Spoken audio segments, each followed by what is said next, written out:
Hello. Yo, what's up? Sorry about that. Yo, what's up, Juliet? Not No much. worries, How are you? Just started the stream, so we're all up and running. Okay. Let me just jump into spectate.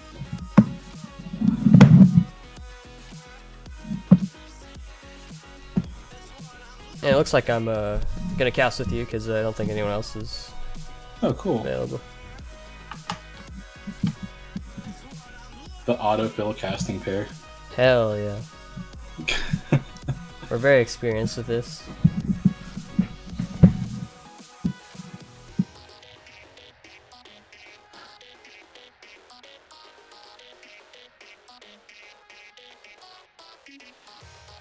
I'm just gonna go ahead and make an announcement here, so you can feel free to take the floor if you want. But... Oh wait, let me. Is it picking up our voices already? Yeah, it should be. Whoops. Or we can just chill. It doesn't matter.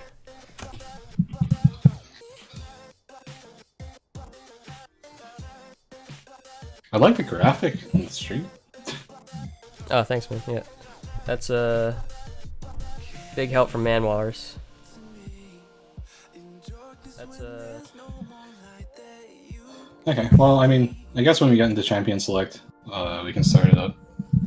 okay.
Come close to me. I'll whisper in your ear the things that we could be. I'll drown us in the purple drapes that you were clothed in. We could live like royalty. I'll sing to you like a radio that's held beneath your window. Don't look so sad. You're crying, eyes won't dry. Well, are we ready? Yep. Okay. I'll just type it in then.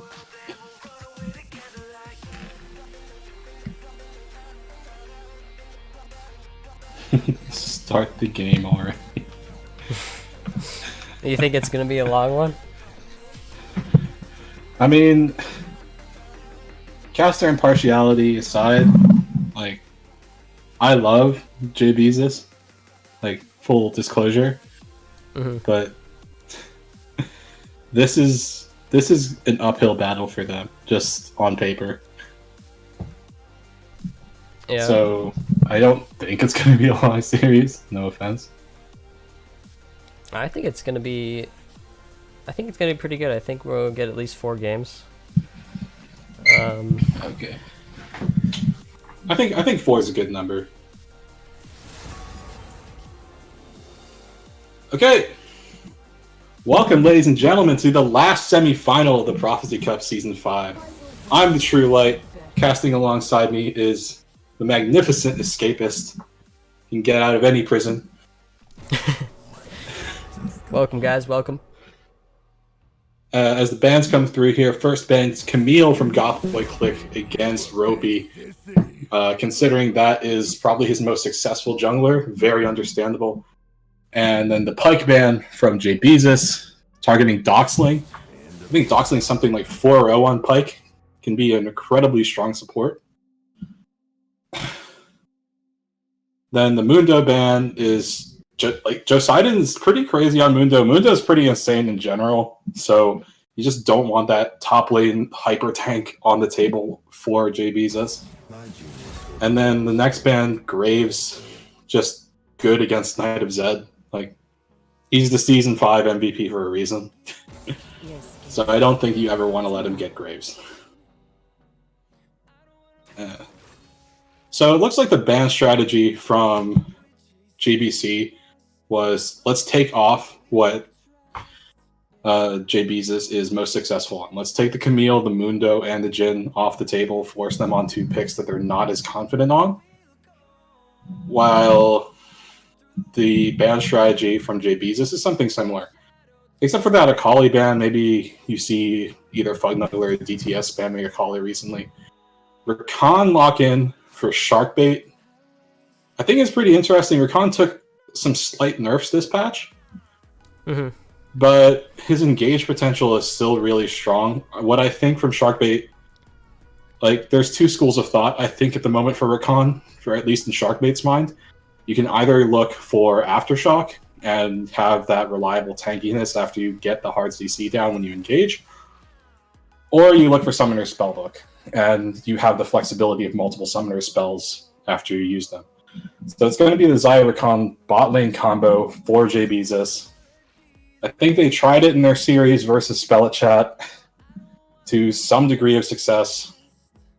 Let's see how it goes versus GBC. But GBC instead locks in Swain, Talia, and Morgana. All strong picks in their own right. Swain still being flexible enough, I believe, to the bot lane. Means that it could be, well, in 3 different places, theoretically. With Talia being possible for mid and jungle as well. Ooh, Ropey locks in Lee Sin.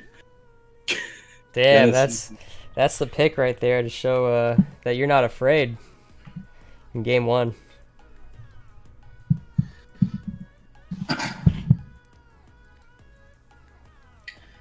Lee Sin pick is pretty insane, actually. Like, especially against the Morgana.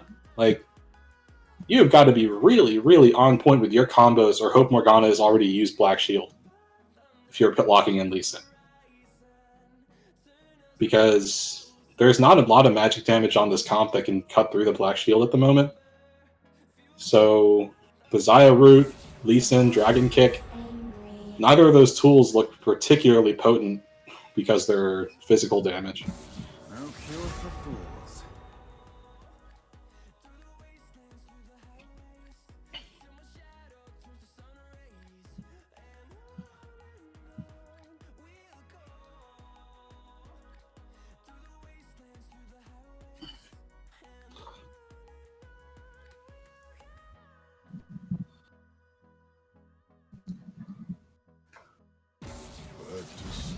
Yeah, I mean, that Kia buff was pretty substantial. You're right. I've suffered the terror of full AD Lee Sin in my solo queue games. We beat it, but darn was it scary as a squishy. So Ornn for Josidon, not his most successful pick, but definitely a consistent tank.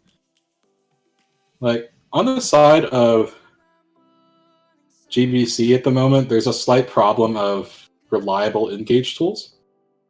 Talia's Weaver's Wall is good for ganks, but it's not exactly primary engage for a 5v5 team fight.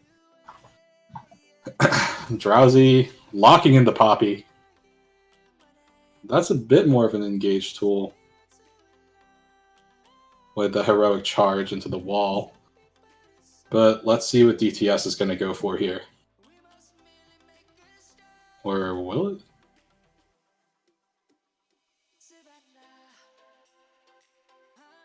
does play Aurelia. Yeah, Ooh. I find this draft pretty interesting especially for the top side from the side of Goth Boi Clique, because Poppy is type of champion that, she sort of relies on the damage that her team can output. She's not really much of a damage source, but at the same time, when she matches up against Orange, she might be actually to break through some of that shielding all on her own. And Bugnugler is the type of guy who tends to do well with the team. He tends to fight well when he's grouped up and gets a lot of kill participation. So we'll see if they can use that extra utility that Poppy provides when they get into the team fights. I mean, I think the other pick that needs to be talked about here from JBZ is the Cassiopeia. Charlie's a great mid laner. I'm never going to contest that point. Like, Cassiopeia is also just a really difficult mid laner to play.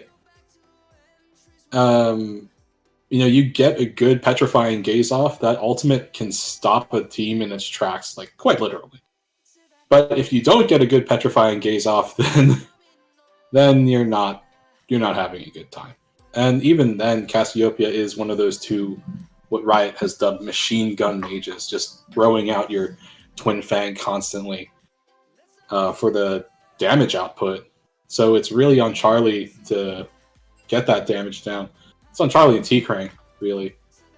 And theoretically, with Oren's Call, the Forage God, with Rakan's quickness, Grand Entrance and quickness combo, you do have a lot of engage potential. There's not a lot of disengage. So I think JBZ has kind of opted into this comp where they can take the 3v5, or not 3v5, they can take the 5v5 and they can win it if they get their ultimates off properly. If they don't, then they can really, really substantially lose out. But on the side of Goth Boi Clique, Poppy can stop up a Lee Sin insect combo, can stop up Rakan's Grand Entrance. So in that regard, it's a good pick to stuff the engages if you use Steadfast Presence properly. If you don't, then your team is fully reliant on Black Shield to stop CC. And Black Shield can only stop CC on one member. Sway Morgana versus Xayah Rakan. That's pretty questionable, especially at level 1, at least to me. Xayah Rakan having that incredibly strong level 1, Sway definitely not being a good level 1. Mm-hmm. But as the lane gets more extended, Swain becomes more and more dangerous, especially if you have Morgana landing a Dark Binding. So, I'm really interested how the jungle and mid lane matchups go, honestly. With Ropey on this Lee Sin versus Zed on Talia. And Cassiopeia Aurelia matchup seems pretty high octane to me, at least. So...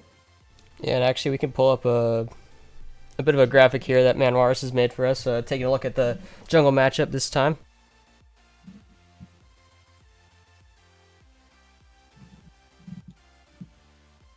There we go, it's on screen now. Is it? Yeah, just transition. Oh, there it is. Okay. There we go.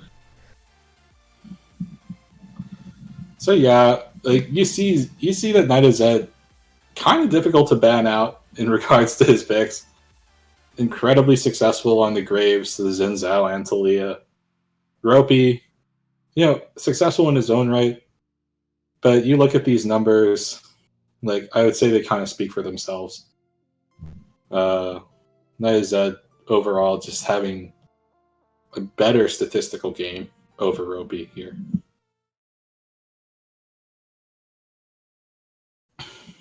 Yeah, for sure. I think something to look at is, Knight of the Zed's 3-0 on Talia. It seems like a pick that he's had good success on. And on the side of JB's Ropey, obviously he hasn't played the Lee Sin in a game yet, in one of the Prophecy Cup games, but that kind of is part of the reason why I think he's picked it, is that it's a surprising pick, maybe not something that Goth Boi GBC is Clique. prepped out. Yeah, so given that it's something that they're not familiar with, it's perhaps something that can take them off guard.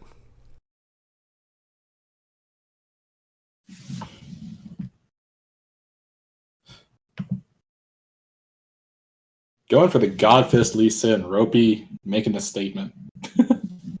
Yep. I am a god. And when you consider the fact that they do have one of League's lore gods in the game, Ornn.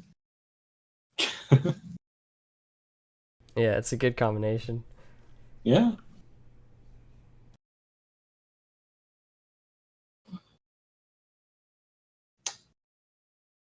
I do agree with what some people in the chat are saying. I think the JBZ has had a really good draft. And if they're able to pilot out their composition properly, I think it's kind of tough for Goth Boi Clique to win fights as long as JBZ plays it out properly. But that, once again, that's assuming, that's like making the assumption that one team is playing their champions perfectly, or like, exactly. And, you know, everyone's human. There are errors that are made. But like I said, Sharkbait has two schools of thought on Recon, and he just went for one of them. He has the spell book.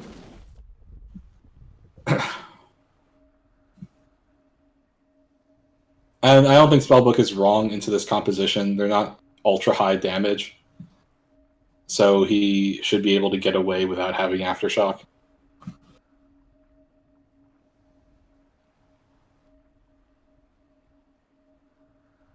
And looks like both teams are looking for a semi-standard 5-point. Like, Goth Boi Clique seems kind of divided here. JBZ has their standard 5-point out. Goth Boi Clique kind of lagging behind on it. Yeah, definitely got the bug. Oh, you got the bug? Yeah, I just can't fix it. Hey, y'all have a black screen. Yeah. Yeah. He's working on it. Okay. Thank you. I was hoping that this bug would have been fixed after this patch. So Yeah. I So don't you're know. just I full reinstalled it and it still sucks. no, I think it's something that everyone encounters is the issue. Yeah.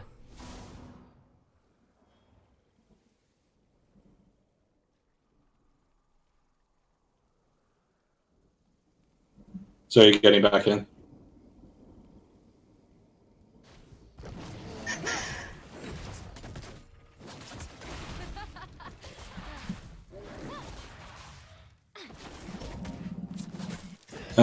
Yeah, we're working on getting the screen back up for the stream.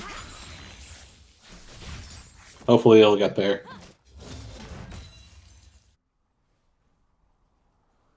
Wait, what how's- the?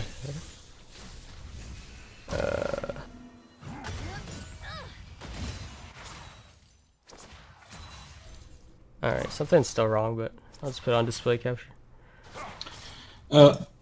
Okay, well, as far as laning goes, Sharkbait just got hit up by a Dark Bind and T-Crank pops the Xayah W to maybe get some trading down, farm a little better in the bot lane.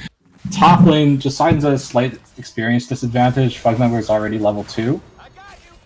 Now with... actually, so JBZ's bot lane hits level 2, they look for a really quick engage, Ignite goes down onto Drowsy, but it's not good enough to get the kill. They definitely tried to abuse their level 2 properly, but now it looks like Sharkbait who gets caught out here. He takes the Ignite, he's probably going to die to the last tick, and there it is, first blood for Doxling. After a decent Dark Binding straight onto Sharkbait after he doesn't disengage properly.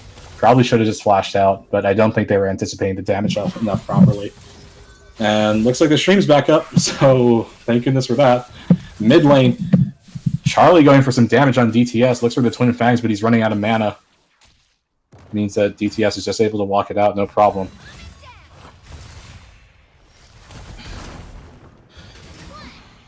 Just Sidon looking for some damage, gets the charge off. And now here comes Roby. Just Sidon's going to go down here. Roby missed the Q, the Resonating Strike, onto Fugnuggler. So now it's a 2-0 kill advantage for GBC as they're looking at roughly a 1.5k gold lead 3.5 minutes in this game.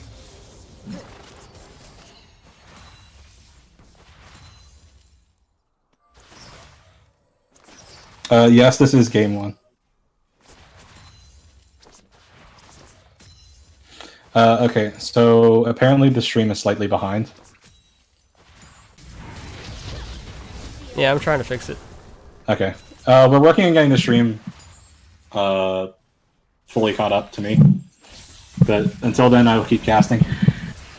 Flawless duet misses onto Charlie, so therefore Ropey just finds a straight kill onto DTS. A good kill. In the bottom lane, there's some action here. T-Crank getting caught up by the never move into the Vision of Empire.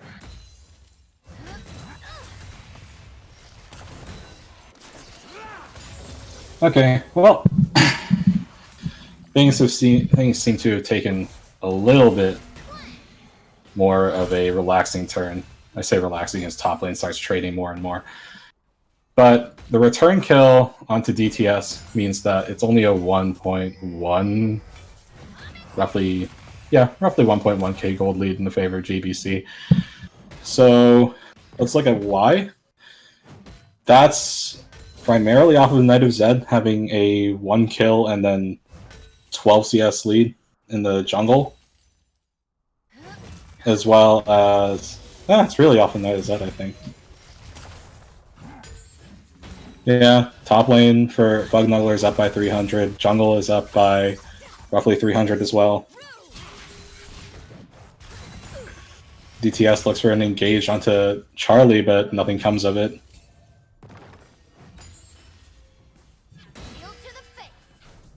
You actually see Sharkbait looking for a rotation up to mid lane. Gets spotted out by a ward here as he helps his jungler take the Scuttle Crab. Which is fine because T-Crank already backed. Oh. Man. Doxling almost stole the Scuttle Crab, which would have been quite the steal.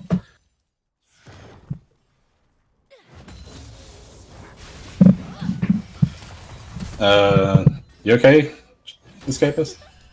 Yeah, I can't seem to get it to work. We'll see ya. Yeah, like... Okay, so... Apparently there's no way to get the stream caught up. Yeah, because I'm looking at... The stream's definitely caught up as much as it can be. Here in the bottom lane, there's a never move into the Vision of Empire. T-Crank getting caught up there. Sharkbait looks for the grand entrance onto Doxling. Doxling, the knight ticking down. One more tick should do it, and there it is. It's actually Lee Sin that gets the kill. How? I'm kind of surprised that Lee Sin gets the kill in that situation.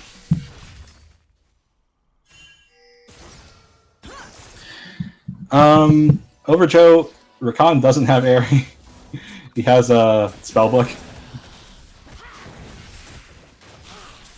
Why would you not go Airy on Rakan? Probably because he doesn't want... Like, my assumption is that he feels as though he can't get Airy to proc very consistently in the lane, and instead thinks that Spellbook is a way more consistent rune to go. So Charlie in the mid lane now has this blue buff. He's able to just bully DTS constantly. Sharkbait getting caught up by the Dark Binding, gets the Ignite off. Heal from T-Crank to keep him alive. That's a lot expended. Time to get going. Although heal did go on a shorter cooldown this. I mean, I'm not disagreeing with you, Overjoe. I think that Airy is a really great summoner on Rakan. Uh-oh. Sharkbait almost getting killed by the Tormented Soil from Morgana there. Would have been quite the kill. Oh my goodness, Vision of Empire too.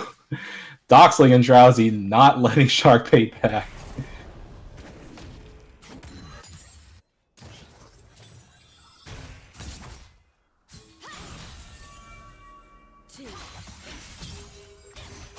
You don't take spell thieves unless you're playing against the melee support. Yeah, I think you're good completely. In mid lane, DTS looking for an engage. Come just down. Gets completely boomed, for lack of a better term. But that means Sharkbait trying to use his... Oh, Zed looking for a kill onto Lee. Lee kicks him into tower range. One more tower shot should do it. Ah, the outplay for Ropey on Nida Zed. Look at that.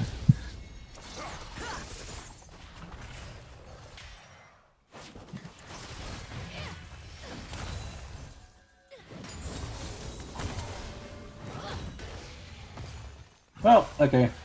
So I think JBZ are doing a good job in trying to keep this gold lead at roughly 1.1, 1.2k. Sharkbait keeps getting caught up by these Dark Bindings into the Swain passive, into the Never move. It's really, really difficult for him to seemingly dodge these Dark Bindings, which is just rough. It means that the Xayah Rakan isn't able to get exactly what they want out of here. You want, as Rakan, you want to have the freedom to engage on your opponents, and if you don't have that, the pick is kind of falling to the side here.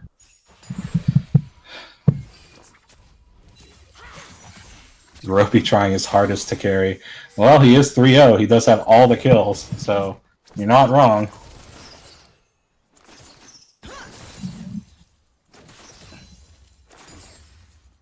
Would you say that the like which comp scales out harder? Because I honestly think that overall, like, JBZ's comp can scale pretty well. Yeah, I agree. I think they're gonna have a good siege with the Zyrakan, and Cassiopeia should outdamage the Aurelia in the late game. Flawless duet lands onto Charlie. Throws out, drops the heal. There's the ultimate, forced to flash away. Bugnuggler uses his Keeper's Verdict. Oh man, DTS looking for the flash engage, gets the kill. Charlie is not having a good time in this Cassiopeia.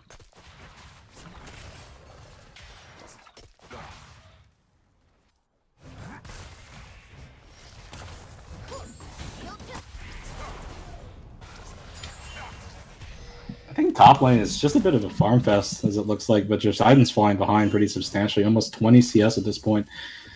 Orin certainly not having a good time against this Poppy, as Sharkbait takes another Dark Binding into the Never Vision of Empire. He keeps taking this combo, meaning he's practically sitting at 50% health in this lane consistently. He's chewing on another pot, hits up by another Dark Binding. There's the Ignite into the kill. Sharkbait is constantly dying on this Rakan, or at least constantly getting caught out. Does not bode well.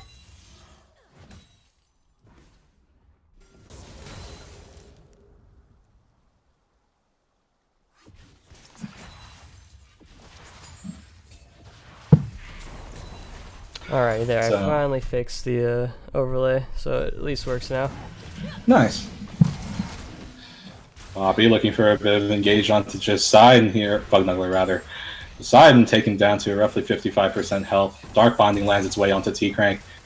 The bottom lane of JBZ has to get going here. They're 20. Xayah's 20 CS down. Rakan's died twice already. You want those items to start, coming in here. Be effective against the Swain. Especially with the Feather Call back onto the Swain to root him up, especially if he ults. But if they're not able to get going, it's not that good.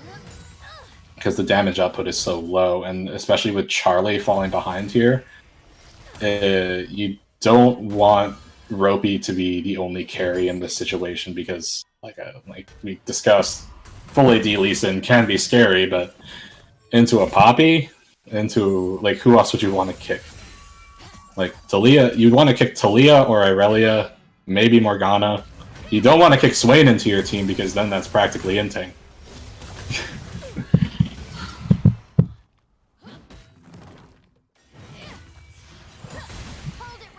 Top lane, Bugnuggler just completely bullying out Poseidon here.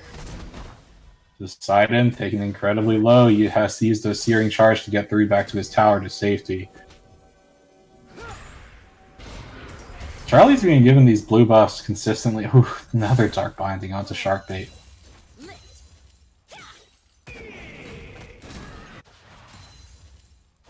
Xayah has Storm Razor now. Swain has Rod of Ages. Ooh, nice Dark Binding. Crank here. Throws out the ultimate to go untargetable. Now Drowsy getting caught up pretty low. Poseidon Gonna fall to Knight of Zed. As Knight of Zed used that Weaver's Wall to get into the top lane. Throw down the traps. Throw down the word. Get that. What's it called? Nah, I can't remember the ability.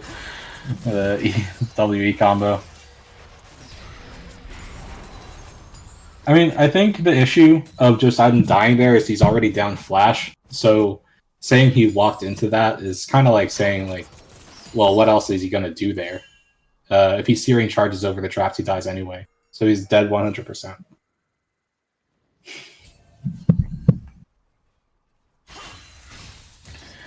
Cassiopeia Noxious Blast can be a pretty dangerous tool. T-Crank is pretty low here. If he takes one Dark Binding, he's going to die.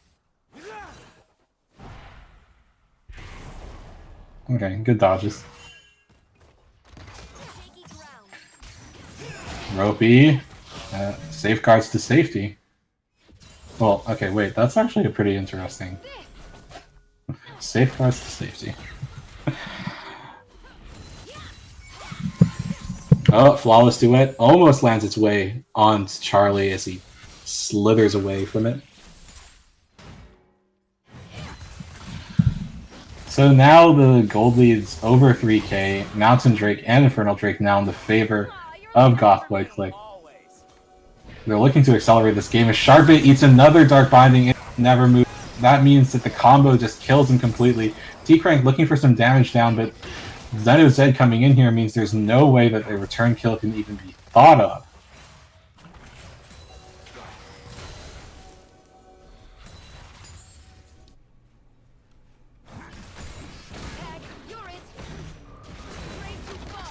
Yeah, pretty tough situation now for JB's.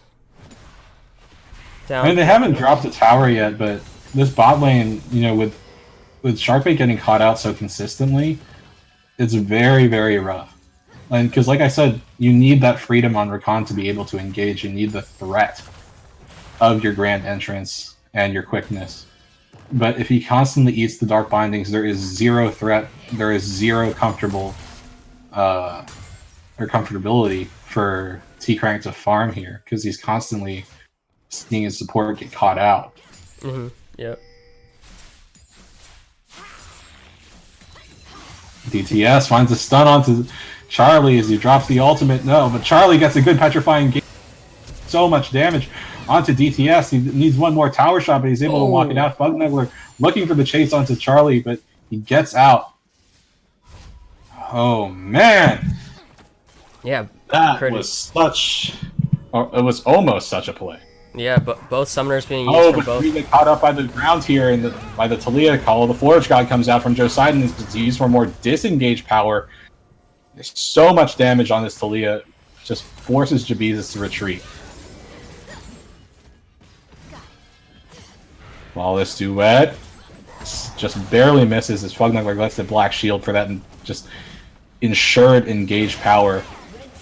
First tower finally goes down in the favor of Goth Boi Clique, as they have now extended their lead to about 4.5k. Charlie, you know, he found a really good ultimate onto DTS. It just wasn't good enough for the kill there. But now the bottom lane tower is also getting pushed down by Drowsy here, as it looks like Goth Boi Clique are just in the complete driver's seat of this game. Yeah, Knight of the Zed looking really impressive on the Talia, putting a lot of pressure on the mid lane and into the jungle. Looks really nice. See T-Crank swap up here to the top lane, try to twitch this tower down in exchange, try to trade something back, try to get some gold back in their pockets. But it's taken them pretty long to take this down. DTS, you can see, is rotating up there. Ping's going down as the bot lane of JBZ disengages. Yeah, it's a bit of a dangerous position for T-Crank to be in. You don't want to be solo versus an Aurelia here, especially one that's doing so well. Yeah, and already has the Triforce completed. Now there's the top lane force from Fugneggler as DTS clears the wave out. Looks for the Flawless Duet, misses, but pops the ultimate. T-Crank alt flash away. That means the TP is getting channeled from Josidon, and DTS gets popped up by the quickness. But now it's Roby that falls to Fugneggler in a slurry of action. I think Ropey was looking for either an assassinate or an insect play onto Poppy, but wasn't able to find it. Yeah. Weaver's Wall brings Knight of Zed in here into the fight. The Sharkbait gets caught up by the work ground, or not the work ground. Charlie finds a decent ultimate onto Drowsy, but the Black Shield was already there. Fugnuggler taken incredibly low, but he just walks it out. Just Sidon now incredibly low. The entirety of JBZ is very, very low, where you see that Drowsy and Doxling are practically full health in this situation. They're looking for the pinch onto just Sidon and T-Crank. Sidon almost taken out. Knight of Zed flashes forward, gets the kill, but he has tower aggro. One more shot, but he's able to stay alive. JBZ are playing on the, or not JBZ, Goth Boi Clique are playing on the edge here, and they're getting rewarded for it. As JBZ is taking a beating. Yeah, that was really nicely played by Fugnuggler. Specifically, he was able to interrupt the Ornn from casting his ultimate for a second time, stop the knockup coming through, and then he was able to set up Knight of the Zed there for a bit of a dive, even though Zed did end up taking turret aggro. It was a nice double kill from him.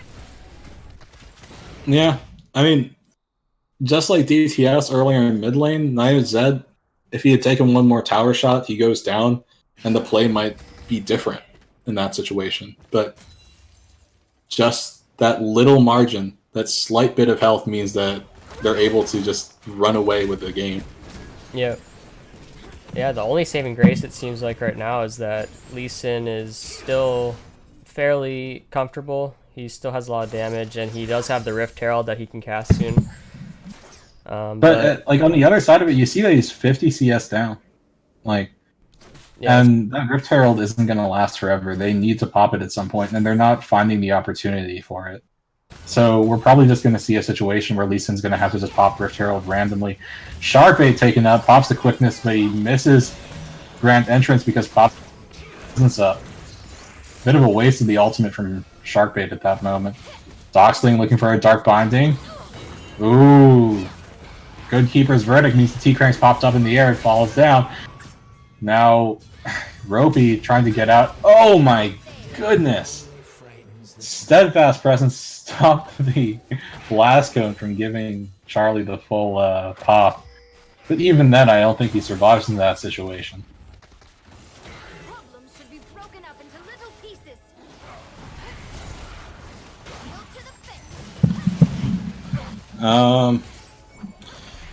Looks like Goth Boi Clique is just going to start up Baron in this situation. Doxling getting a bit caught out here. Pops the stopwatch as Call of the Forge God comes through. Baron gets popped. Really good ultimate Petrifying Gaze from Charlie there as the entirety of Goth Boi Clique gets caught up. But there's no damage coming through for JBZ as the ticking health bars and means that they're able to just win the team fight. Now it's Charlie who has to run away. T-Crank coming in here on the side for some reinforcement. Knight of Zed about to be taken down. Does go down. Drowsy has no ultimate, but he's able to walk away with his teammates on the side here. About a 10k gold lead at this point for JBZ.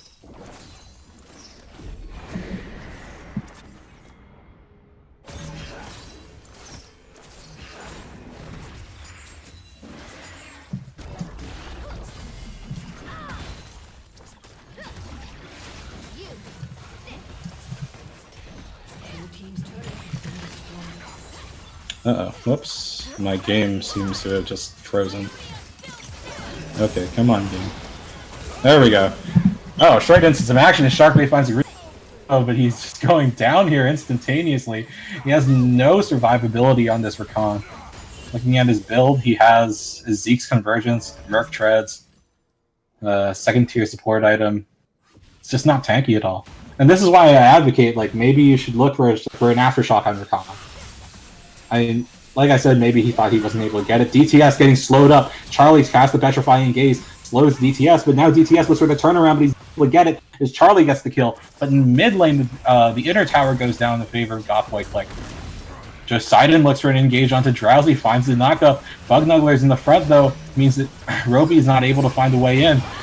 Sharkbait now looks for the engage, but a really good Steadfast Presence knocks up both Ropey and Sharkbait. Now it's Charlie who goes down at the side here. Your fear makes me hungry. JBZ has their backs against the wall in this situation against this Baron buff Goth Boi Clique. They need to find an engage, but they're just not able to do it.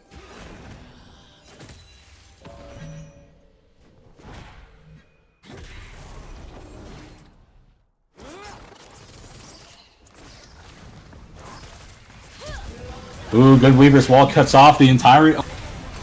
Jesus. As Roby is taken incredibly low, Drowsy's popped the Demonic Ascension, forcing the full team of JBZ away. Poseidon gets caught up here, goes down as the Nova pops, hitting up Poseidon, T-Crank, and Sharkbait, but they're not able to get the inhibitor. Small victory for JBZ as Goth Boi Clique looks to reset.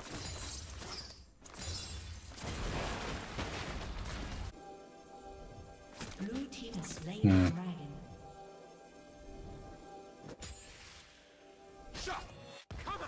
I mean, I don't think this is necessarily a stomp. Looking at, like, when you consider the gold lead is like 12k, I think that there's good sides on the comp of JBZ. It's just that, you know, from the bot lane, especially Sharkbait, getting caught out so much in lane means he just falls so far behind and he's not able to compete versus the damage output of JBC. So even if he does find a good combo, he gets popped almost instantaneously if he doesn't get, like, find the way onto all 5 members with his ultimate. It's just very difficult for JBZ to find their way in here. Like, they could smash a team fight away. They could. In the perfect world. But this is not the perfect world for JBZ. This is almost the perfect world for Goth Boi Clique.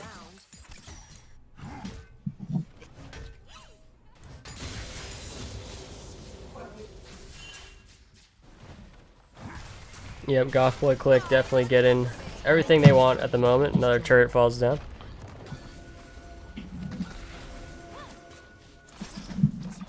I mean... Oh, Poseidon getting pulled in here. Barely able to stay... Nope, no, he's just not able to stay alive. So the damage comes through for Goth Boi Clique once again. Weaver's Wall means that they're able to just hit this tower with impunity as Ropey gets caught up by the Dark Binding into the Never Move, into everything. In terms of damage, that is. T-Grind finds a root onto Fugnuggler, doesn't do much. Just constant push from GBC means that they're probably just going to end the game right here. T-Crank gets caught up by the Heroic Charge. Instantly falls down. Drowsy pops his Zanya's. Oh, Charlie, that would have been a magnificent... Landed a bit later. Or casted a bit later. It was a very good combo, though, from Sharkbait. That's exactly what you want on Rakan in the ideal world. Forces GBC away a little bit, as their health bars are a bit low and the respawn timers are coming through for JBZ. But a fairly dominant game 1 from Goth Boi Clique, I'd have to say. Not letting JBZ, get out of lanes even or ahead means that they are not able to do what their composition wants. And with a broken composition, you can just run over a team.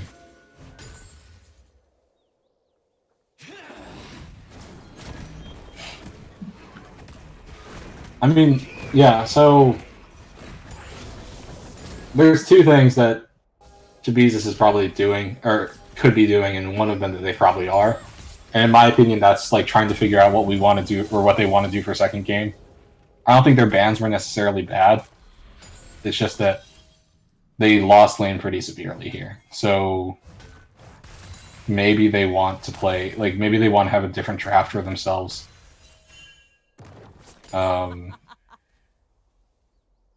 Or maybe just take the Morgana off the board next time, because Doxling has found so many Dark Bindings this game. Not just onto Sharkbait, onto pretty much every member of JBZ, and they look to be setting up for Baron here.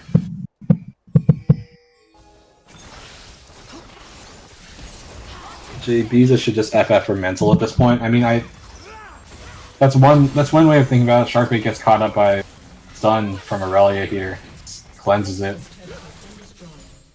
Oh my goodness! Like JBZ, they want to stop the Baron call, but they're letting their supers, and they're still running for it.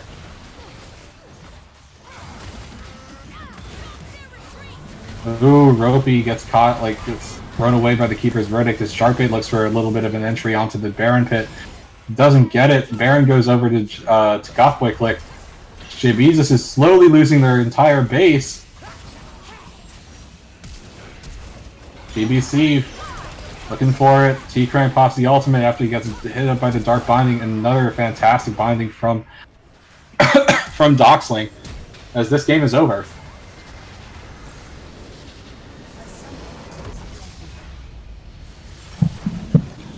Very dominant game one from Goth Boi Clique. I'm not sure if Sharkbait bought a QSS or just used Cleanse from his Summoner Spellbook. That looked like the Cleanse animation, but I'm not 100% sure. Yeah, he definitely did have Cleanse for a moment there, and he used it. I mean, it wasn't a bad Cleanse. It's just like, and I've talked about support at fair length with Sharkbait. I disagree. Like, I will just openly say I disagree with Spellbook on Rakan. Because I feel like you should either go Airy or Aftershock. But I understand the theory behind running Spellbook as support. By the way, the graphic looks kind of reversed here for the one. Yep, there we go. So that's game one. As I look for the tournament code for game two.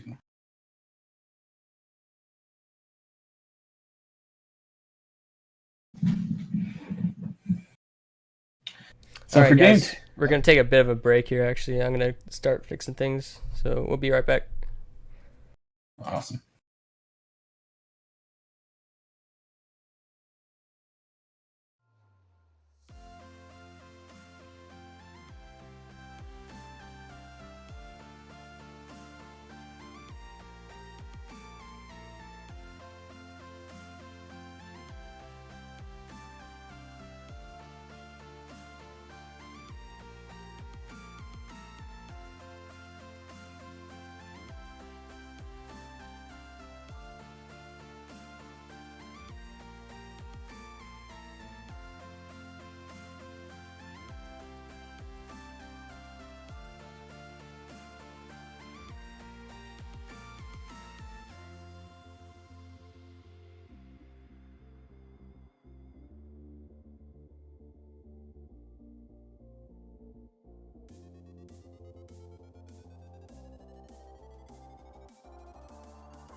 Alright, we're back now.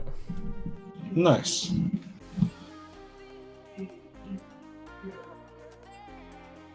So I'll put R in chat?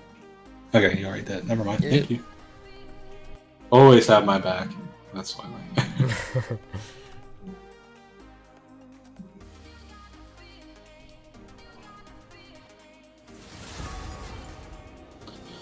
So getting to champion select for game 2. Gotta wonder what JBZ are thinking right now. Do they change the bans up? Drop the Pike ban for a Morg ban instead, maybe?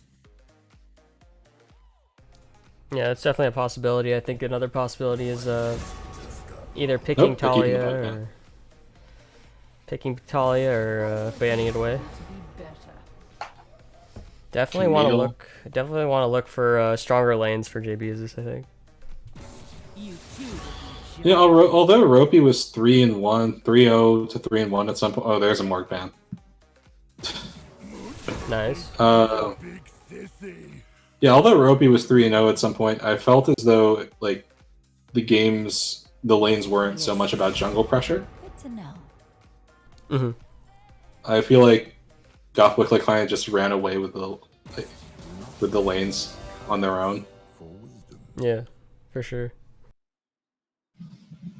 So a few bans changed up here. Morg ban coming through now for JBZ as Goth Boi Clique now bans Swain. Poppy for Josida. Interesting pick. Maybe they felt as though Poppy was part of the reason why their engages got stopped up pretty consistently there.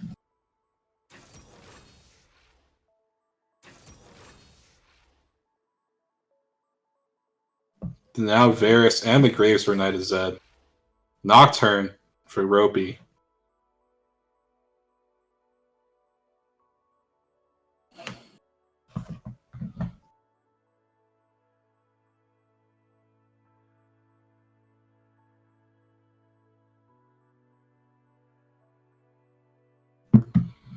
Charlie hovering the Teemo that he did pick, but instead it'll be the Shen support for Sharkbait, something he's been rather successful on.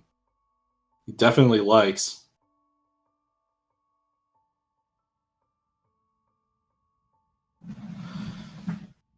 What's going to be the last pick in this first rotation here for Goth Boi Clique? Support, maybe? Yeah, it's a support. It's a Zyra. Zyra can definitely stop up a Shen and a Poppy.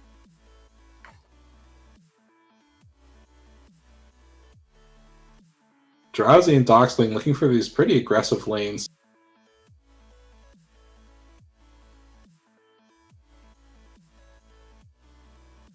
Or at the very least high damage, such as they are. Definitely still sticking with lane dominance in the game plan. Another Jhin ban against T-Crank.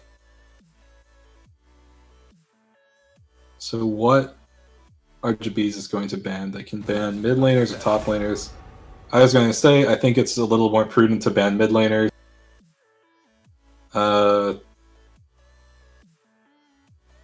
Charlie seemed to struggle against that Aurelia. So maybe you see another Aurelia ban. And I think this might be an Ori ban from GBC. It's a Kaisa instead, targeting T-Crank.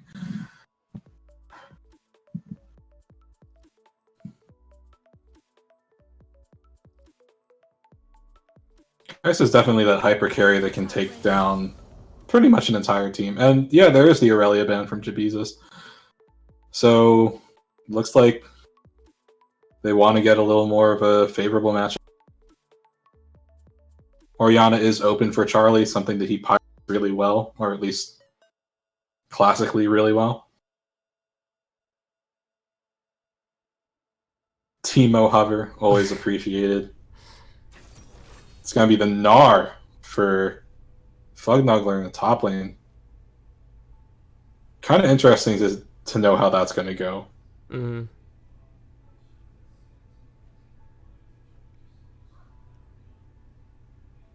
So what are T-Crank and Charlie going to play? Looks like they're mulling it over. Ezreal, T-Crank's favorite.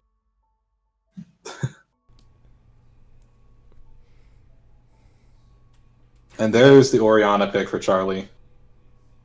So some comfortable picks for JBZ across the board. I'm not sure about the Poppy though. Is that actually a Nazir pick? That'd be pretty wild.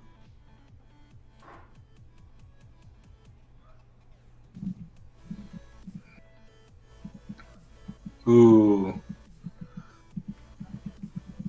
Rise. It will be the Rise.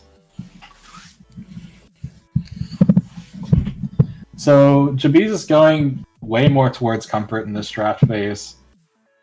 I mean, there is a combo to be had with Nocturne and or Orianna and Shen, or Nocturne and Shen in general, but it's kind of dependent on how the bot lane goes again, in my opinion. If Drowsy and Doxling can come out of this bot lane, ahead again, then Ezreal Shen, you're not going to have very much strength from that bot lane overall. Mm-hmm. Yeah, it's a very formidable looking bot lane on the side of GBC. In terms of wave clear and overall pressure, they just have a massive advantage. Yeah, if you get hit up by the grasping roots on the Zyra, my bad. Shen is just gonna feel pretty useless. And actually Orianna switched to cleanse, Charlie switched to cleanse on the Orianna last second here. Yeah, I like it. Yeah, I do too. There's a lot of things that you can cleanse out in this game. I think for JBZ to get going here, you're kind of looking at Ropey finding a really good engage. Mm-hmm. And we get the copy pasta in lane. We're in the chat. Oh yeah. So, lane by lane, Poppy versus Gnar. Gnar's just gonna look to bully the Poppy out with boomerangs, but if Poppy can get in close, then Gnar can get pretty hard punished. But that's all assuming that Poppy gets in close to mini Gnar. If Poppy gets in close to Mega Gnar, it's a really bad idea. As for Graves versus Nocturne, I feel as though Graves is favored overall. Like, there are things that Nocturne can spell shield from Graves, sure. But overall, I think that Graves can just clear faster. Nocturne a bit reliant on getting that paranoia, the ultimate down for sit, like when you hit 6 for ganking. Mm-hmm. Orianna versus Rise. Kind of interesting to see how that goes. I think, both DTS and Charlie are great mid laners. The Realm Warp is definitely a potent tool for teams. But do you really want to be Realm Warping, like, potentially 3-4 squishies in a situation? Maybe not. Yeah. The other thing that I have to say about JBZ's comp is that there's not a whole lot of reliable hard CC. Like, Shadow Dash from Shen, Nocturne Fear is not super reliable. Poppy, yeah. to get her stun off, she needs to hit a wall. So without reliable hard CC, you're probably looking at Gnar being able to engage pretty well. Yeah, that's true. They don't really have great disengage tools unless maybe T-Crank buys an Iceborne Gauntlet. You're relying on the skill shots for sure. I'm interested to see what kind of Varus this is. Is this an lethality Varus? So, and we'll have to see, like, as he buys the items. Mm-hmm.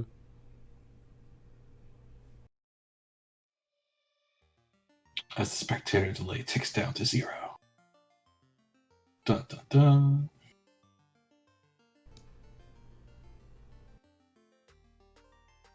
I mean, if you look at the numbers, T-Crank, definitely has favor over Drowsy. Like you put up in the graphic here. But yeah, it's not like the biggest differences, I suppose.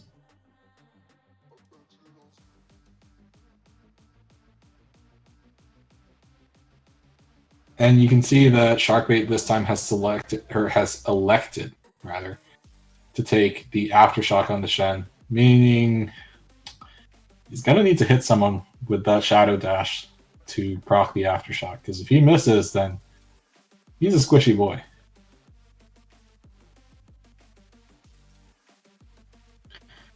I don't know who Nova is, by the way. So I don't understand all these messages saying unban Nova.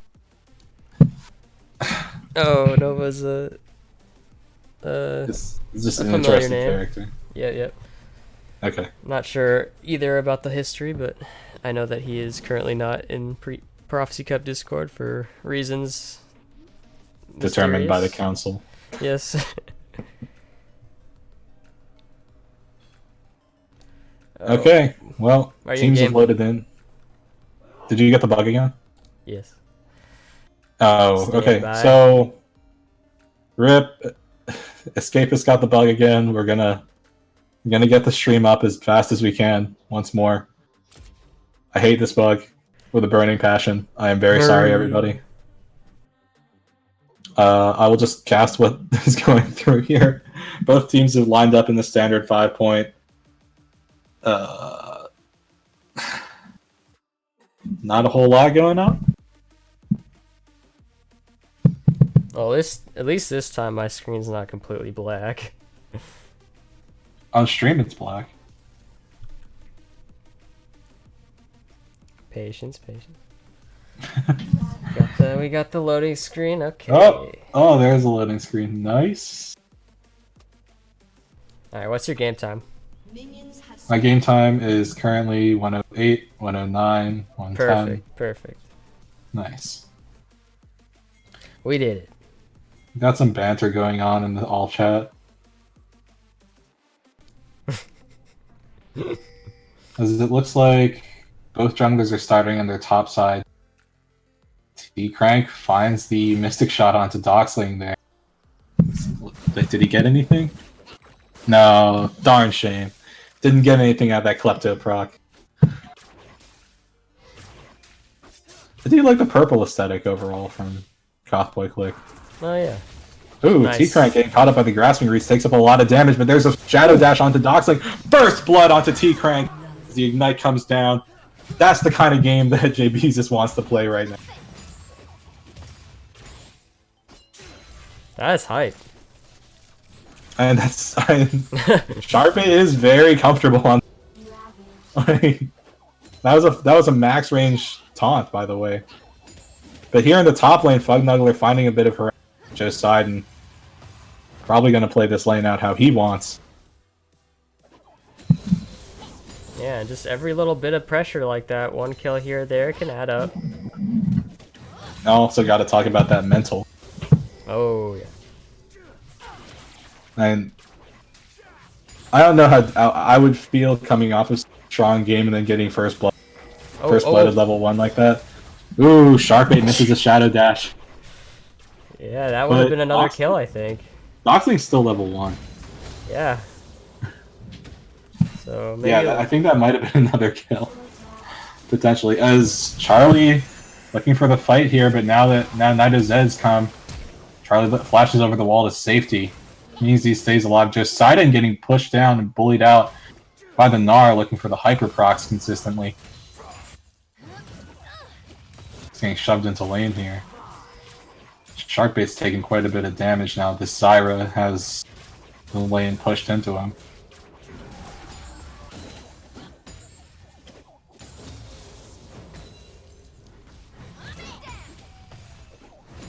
Yeah, we'll see what the first blood can do for T-Crank in the bot lane, but for now he's likely just gonna keep getting shoved in until he can get a few items and get a lot of wave clear going. Yeah, I mean overall maybe he just wants to procs off, become a rich man. Yeah. Man, Josidon's taking a lot of damage from.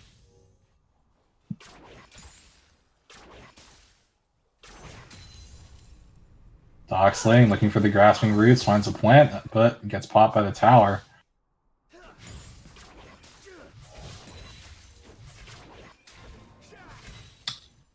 Yeah, something we actually haven't touched upon yet is that Gnar appears to be accumulating a nice CS lead in the top lane at the moment.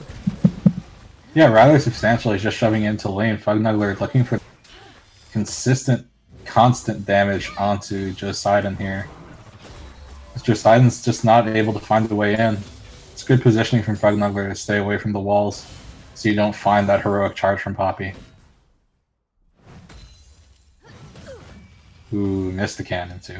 Unfortunate. Oh, you hate to see it. I mean, you just cry a little on the inside whenever you... Yep. Unless it's your opponent, then you laugh. Yeah, yep. But, you know, it looks like Goth Boi Clique is slowly making the lead from the first blood here less and less over time. Whereas it was 400, now it's 300. Yeah, true. That's mostly just due to top lane. Like, it's a pretty rough matchup for the Poppy, I believe. Yeah. Grasping Roots, misses.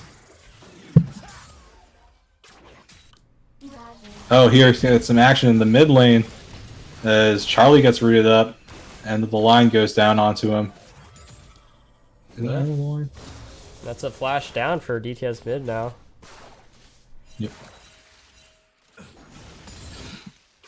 Yeah, I'm not sure if he needed to burn the flash there, but... Yeah, it felt a little forced, and he's just going to be a bit more vulnerable to a Nocturne gank now. Yeah. So now that first blood advantage goal entirely evened out as far as the teams are concerned. Really good from Goth Boi Clique to just eliminate that lead overall. But T-Crank is actually up 600 gold here versus his laning opponent Drowsy. Definitely looking to cash in here. Sharkbait pops the... Gosh, what's that called? Spirit's Refuge to block the auto attacks. Yeah. I don't know these. I don't know them. So. I mean, I'll look at them because I want them. Yeah. Okay, so now that Josidon's 6 here, maybe able to get a little bit more of a safe matchup versus Fugnuggler. But Fug is just extending this gold lead. It's over 300 now. As well, you see in the jungle, Graves just clearing so much faster than Nocturne is, and you also see that Charlie is just handing on or getting the blue buff against the Rise. Let's see if he can make good use of it. The saving grace for JBZ is obviously being up in CS and just having that first blood gold in his pocket. Yeah, he did also get to purchase that Sheen and Tier on this first back. That's really critical for Ezreal. Ezreal, yeah.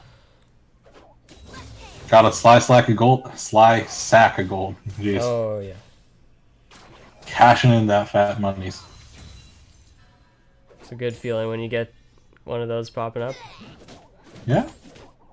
Means he stays at a pretty consistent 600 gold lead. Fugnuggler looking for the hyper procs, gets them. Keeps bullying Josidon in this lane here. Doxling getting a lot of damage off. Or trying to get a lot of damage off, rather.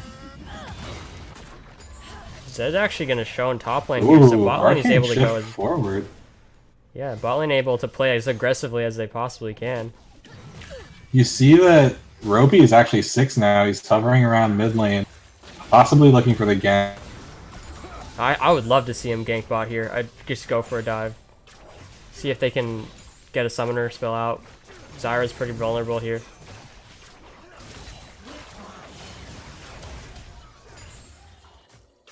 He is on a ward though.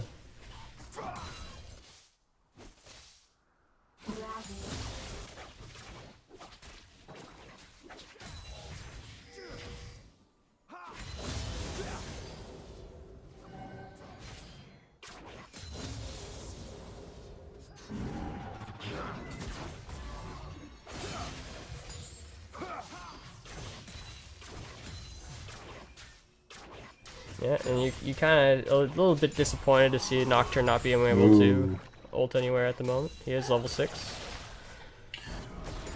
Well, the barrage comes. True Shot barrage comes out from the Ezreal, finds its way onto Fair. But that's a tool down for T-Crank. You see a danger ping go onto the Graves, or roughly around where the Graves is. So maybe looking for an in-lane gank? Mm-hmm. Looks like he's just backing now. Piercing arrow. Just for the wave clear. So, with Drowsy having the Vamp Scepter, it looks like it's going to be the on-hit Varus rather than the lethality poke-oriented. Ah, true, true. Which I think, considering the composition, probably... and Zyra's ultimate isn't exactly long range, can smash teamfights pretty consistently if you find the right ultimates from GBC. Yeah. And the top lane, Plugnuggler now having about 400, almost 500 gold lead versus Josidon here, just off of farm. Josidon has Tabi, means he's able to safe, but he's really falling behind as far as the gold is concerned. Spirit's Refuge means that Sharpbait stays pretty safe against those auto attacks from Lance. Still takes a fair bit of damage. Also in the mid lane, there's a fair CS lead, or slight CS lead rather, for DTS over Charlie. Oh, there's the darkness, the paranoia goes. But instead, there are the counter ultimates. Now Sharkbait has to get out. Probably forced to dash away. No, he already used the dash to get in.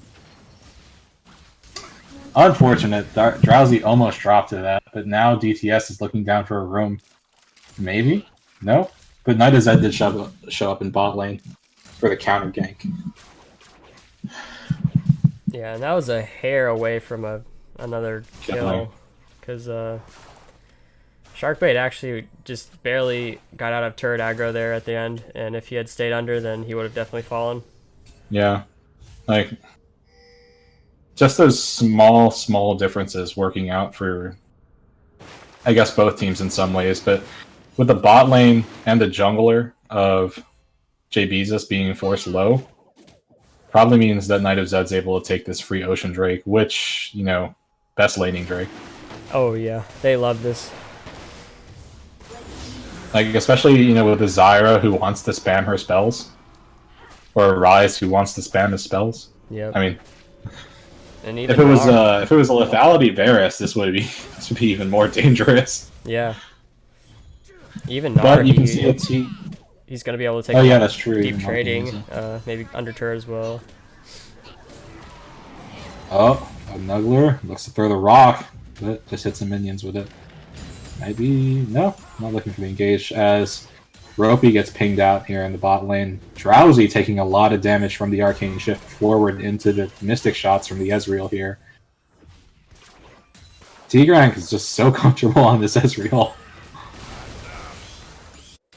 But he is falling behind in CS, but that's not super surprising. Mm-hmm. And with the bot lane pressure, they are able to pick up some vision on the bot side. Sharkbait looking for the Shadow Dash, just barely misses onto Drowsy, but he's out of T-Crank throws the arcane shots out there. True Shot Barrage goes forward. The Varus ultimate also comes through. If that Shadow Dash lands, that's probably a dead Zyra. Yeah, you definitely think so. Because and he might still down, but yeah, I think the CC just would have made the difference. Yeah. At the very least, it does become a protracted fight where maybe Ryze can get to the bot lane in time, but we're gonna actually see a Nocturne ulting straight onto the Varus. Shen casting his ultimate. Stand United means that Drowsy goes down, but the knock up gets killed. Now Ropey's in a bit of an awkward position as he uses the... wait, one more auto. No! The tower shot gets the kill. And T-Crank falls to Knight of Zed. Bit of a nightmare situation for JBZ in the bot lane. Ironically, because Nocturne does cast Paranoia. Yeah. And that was a good response for sure from Goth Boi Clique. Ryze got it down there. Ryze was able to provide an ultimate that was more of a zoning tool, really, more than anything. He didn't get an assist. Taking so much damage. Now the first tower is going to go down once again for GBC. who now have roughly a 2k gold lead. Oriana Maybe a little walking bit top more. lane here, actually. Yeah, I mean, Fugnuggler is out of position. He's going to look to start his back channel here. Ping's going down from Sharkbait and Charlie. Sharkbait gets stunned. Oriana looking for the command Shockwave, but it's not going to find it as Fugnuggler just walks out to safety. Doesn't even need to burn Flash. Yeah, he definitely smelled something was up, and he did a good job there backing up. Yeah, he reads it pretty well. Ropey forced to pop the blast cone to safety. Ropey mental boom. I don't really think so. I mean, like, you look at the numbers and you say, oh, Ropey's down 30 CS. Graves just clears so much faster than Nocturne. Like, I would say that Ropey's playing out fine. I don't think that he is quote-unquote mental boom at the moment. Bot lanes have swapped up top as there's nothing else to take.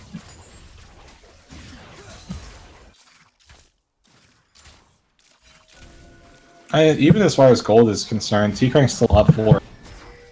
Ezreal's still getting stronger overall. Now there's the paranoia going straight onto Doc's lane as he falls to Ropey. Almost as to say, Ropey's like, what mental boom? I'm right here.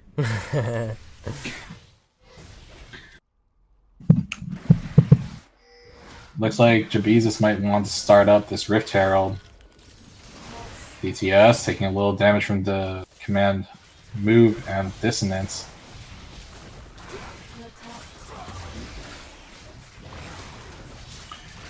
So, with the Rift Herald, the real question is, what can JBZ do with it? Realm Warp going straight in for... Oh, now Knight of Zed gets taunted up, but he's able to stay safe. Ultimates from Graves and Varus come through. Sharkbait falls. But the Rift Herald is secured, I believe. Yes, it was. So, I mean, they get what they want. Sharkbait falls for it. As you can see, he's trying to rush more and more CDR, though. So, I think he just wants to Shadow Dash as much as possible and maxing it. I wouldn't be surprised if he was. Yeah. Yes, he is maxing it. Yeah, in that situation, I think that Shen definitely doesn't need to die there. I think he oversteps, and I think he found the dash onto Graves and he thought, okay, maybe we can turn. yep. But with Varus, Change of Corruption, and Graves collateral damage, this Shen isn't tanky. You know, he has no resistances, he has some health, but that's it. Yep. And you just also look at it from the side of Goth Boi Clique. They're not exactly a team that, you know, has a bad early game. They have a lot of damage here on the Varus and the Rise, so, and the Graves too. So they want to fight now. They want to take advantage of the damage. Javante's also streaming this apparently. Lamau. Secondary stream, by the way. Charlie puts the ball onto Sharkbait, maybe looking for a bit of an engage, but go through here. Now Fugnuggler getting caught up by Ropey, but I don't think Ropey wants this 1v. He's taking so much damage from the Hyperproxes. Just Sidon finds the heroic charge into the wall, means Fugnuggler might get killed, and he is killed by the Draken coming in with the assist there. Now it looks like JBZ wants to start this up, but they don't have their jungler. As you can see, Knight of Zed making his way down. Maybe he makes it in time. No, I don't think he can. Oh, he almost does. If he had ulted for that, he might have gotten it. Yeah, that was close. Oh, Sharkbait a little far forward here. He can't clear the ward.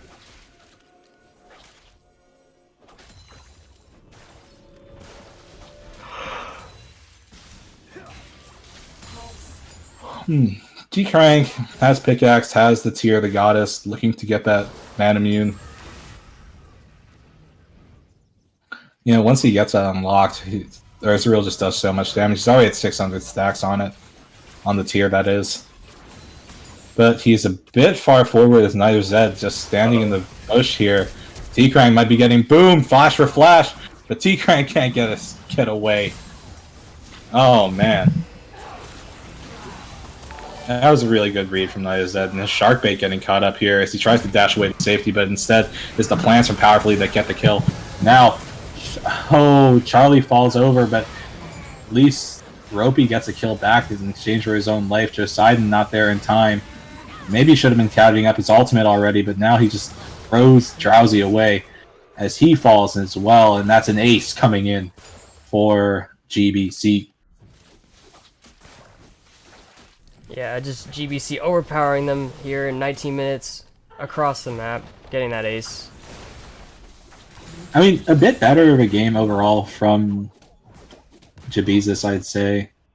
I mean, they haven't taken the tower, but I think like the fights are going a little bit better. Yeah, for sure. They look like they're more comfortable. Maybe they warmed up a little bit, but GBC is just still taking advantage of their early game advantages. Yeah, it's just like having such a and there's the Rift Herald just getting popped because you gotta pop it at some point.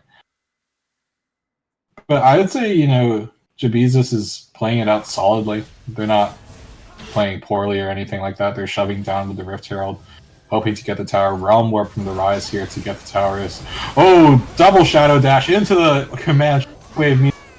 DTS and Fugnuggler fall instantaneously. It was a great combo from the support and the mid laner of JBZ. They get another hit onto the mid lane here. They're looking for a third. Doxling taking down to half health as the damage is starting to come through here for JBZ.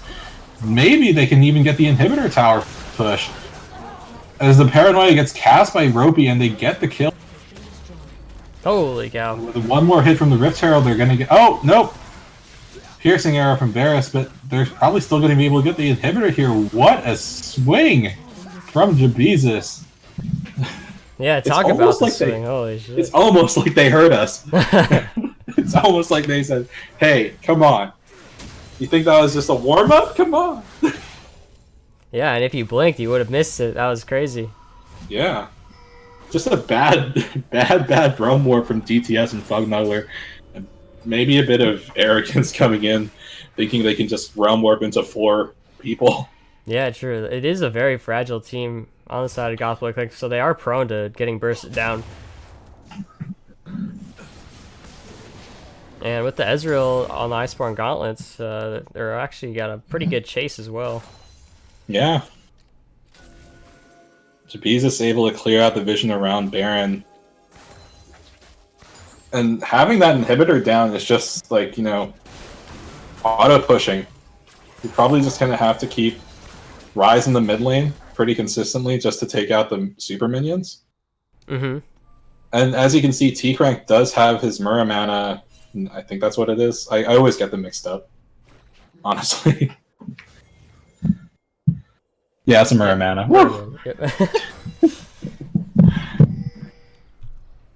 And now Nocturne has the stopwatch, able to engage rather safely if he throws himself out of position. Sharkbait taking a bit of damage as he tries to clear the control ward. Yeah, Fugnuggler in bot lane, he's still chipping away, putting a lot of pressure on Poppy down there. Mm-hmm. We'll see if he can make any inroads into the inhib turret down there. Sharkbait getting caught up by the grasping roots. T-Crank take my energy. Well, T-Crank with that T-Dank club tag. I mean, I do love the club tag on. Yeah, and also considering the story that he just found somebody with the club tag and was like, hey, get me in there. Hook me up. Oh! Oh, that was a really good command shot. Flash out from Doxling, and DTS goes down pretty quickly there. Ropey had his... Yeah, he had stopwatch. I'm gonna toss that out there. Maybe he just thought he wasn't gonna have to use it, or it wasn't prudent to use it. Fugnuggler is just bullying Joseiden in this situation. Like, despite being down like 2 deaths, right? Or 1 death over. Like, there's just very little that Joseiden can do. Mm-hmm. Yeah, he's virtually... Oh, flash coming down. Ooh, flash forward from Nido Zed, but he doesn't get the kill after the combo. That's just the armor buff from Orianna keeping her alive there. T-Crank, Arcane Shift over the wall. Looks for the Mystic Shot, gets it off. Yeah, and this is exactly what JBZ wants. They can just sort of sit back. They have vision control over Baron Pit. They can just sort of wait out the power spikes coming out from Goth Boi Clique on the Varus and on the Graves, and hopefully get to this late game where the Orianna will potentially be able to get multi-man shockwaves and a bunch of area of effect damage. Yeah, there's a Mountain Drake to equalize for GBC. If you actually put a double Mountain Drake onto JBZ, like, there's just the threat of the Baron being taken so quickly.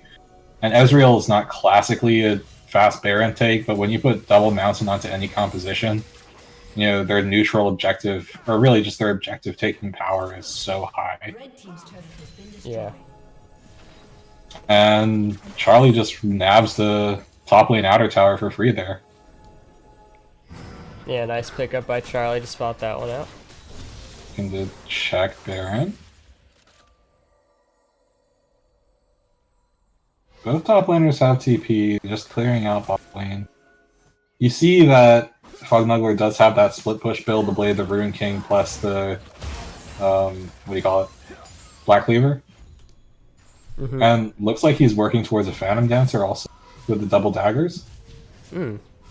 Is that a thing now? I mean, I think, maybe? Or is it, Red team's inhibitor could it be a Phantom Dancer, or could it be a, Gwynsos?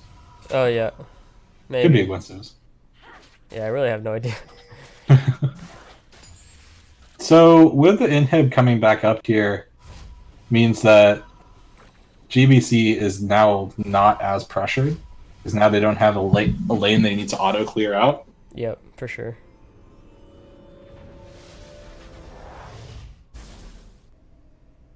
Yeah, and It's been good from JBZ to like just grab back this game as much as they have. They were down 0, like they were down 5 towers to 0 at some point.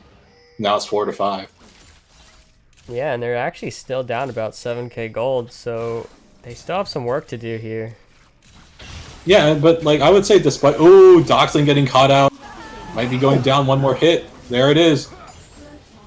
Ropey popped the Paranoia, ends up going straight onto, what do you call it, Knight of Zed. Oh, but the Shen ultimate's not enough to keep him alive. It's just Sidon's forced to run away from Fognuggler here, getting slowed up over and over and over again. Oh, just Sidon. He used the Keeper's Verdict, but only on the minions. Now he has forced to flash away from the Fognuggler. Oh, man. Yikes, that's So twice. 1-for-1. That's twice 1-for-1 now off where the Doxling. Ropey hasn't been able to pop his hourglass or his stopwatch, and he's died. Yeah, I mean, I think, you know, you got to use that stopwatch. Like, you have it. It's just a tool that you're not using, especially if you're engaging into those carries, into the Graves and the Varus. Like, you just got to be willing to use it, man. Yep. It's definitely not worth 2 deaths.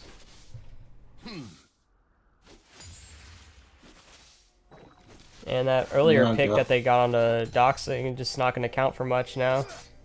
Yeah. And because you got to get the kill clean, right? Like, Doxling stays alive through T-Crank's harass and through the shockwave from Charlie. Oh, double vision board. Charlie getting a bit caught up here. Did not want to cast that the way he did. Now Fognuggler getting a little caught up by the taunt, but jeez Louise, there's so much damage onto Sharkbait. He's barely able to stay alive. Yeah, it looks like GBC actually will be able to take this Baron now because of that. Or will it be the T-Crank True Shot Barrage Steal? Yeah, Nocturne also posturing for an ultimate here. But it's a going to be bit too late. No, it's not going to happen. They don't pull the trigger, but I understand why you don't, because then you might just be inting a kill. Yep. They don't have vision either, so Nocturne can't pop Paranoia. Oh, true.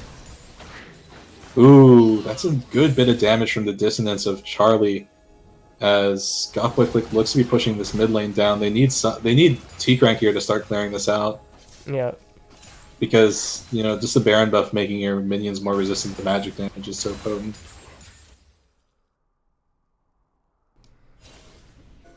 Yep. And given the fact Rain that coming up in 1 minute. Let's see which one it is. Ooh, it's another mountain.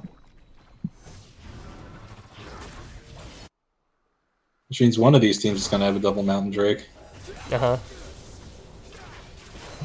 But now...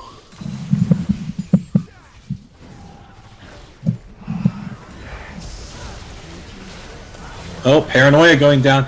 Now you see the pop of the stopwatch, and it dodges the Varus ultimate. Shark bait looks for the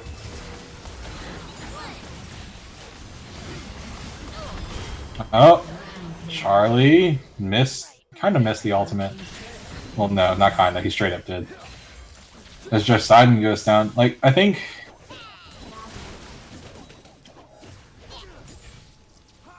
one thing that JBZ has to consider here is that they need a bit more plan. Because with just Sidon just being constantly pressured here and constantly falling behind, their front line isn't there, right? Yep. And if you have like the dive of Shen and Nocturne, then like what's going to keep your backline safe?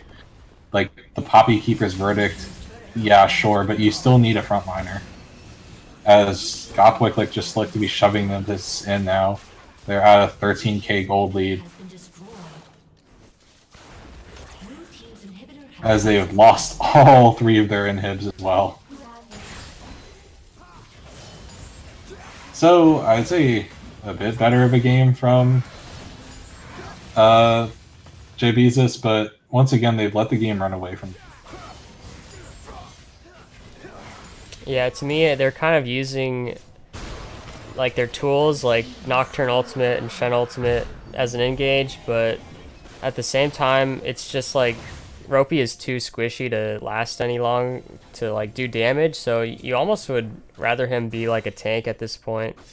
Maybe in the next game they'll actually put him on a tank for the engage, because at this point it just seems too discombobulated trying to coordinate on such a squishy champion. I mean, the thing is that I think you really wanted that Nocturne to have that pressure early game to get snowbally.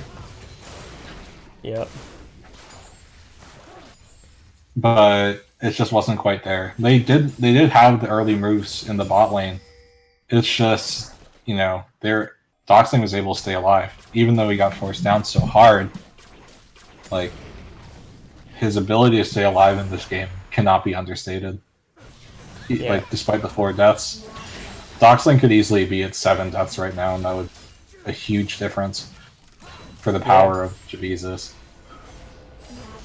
Yeah, if Shen hits a few more taunts, and if, you know, they're able to get those kills, it could be a very different game indeed.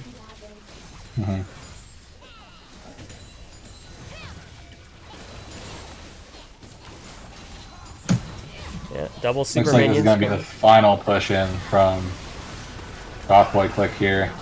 Paranoia comes through from Nocturne, but it's not going on to anyone there. Oh, really great shockwave from Charlie as just Sidon jumps his way through. Drowsy finally goes down to T-Crank. T-Crank, after T-Crank is arcane shifted forward, looks like he's going to get caught up here by Nido Zed and Smuggler as Shark runs away to relative safety.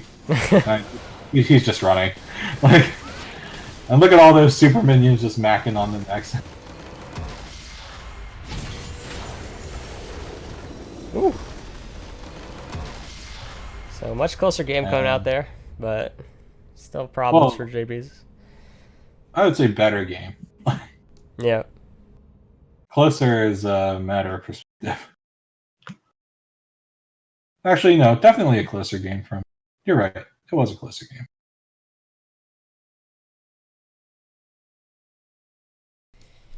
And we could take a look at some of the gold graphs here and some of the damage charts.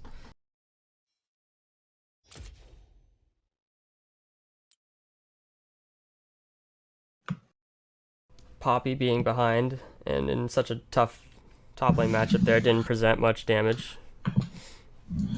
Yeah, I mean, you always try your best. It's just that's just a really hard matchup overall.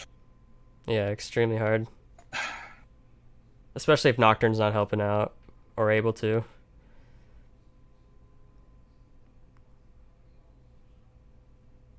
And yeah, one saving grace for JB's has still been Charlie Smells in the mid lane. He's put down a lot of damage these past 2 games, and he's sort of like the player that they need to essentially carry them.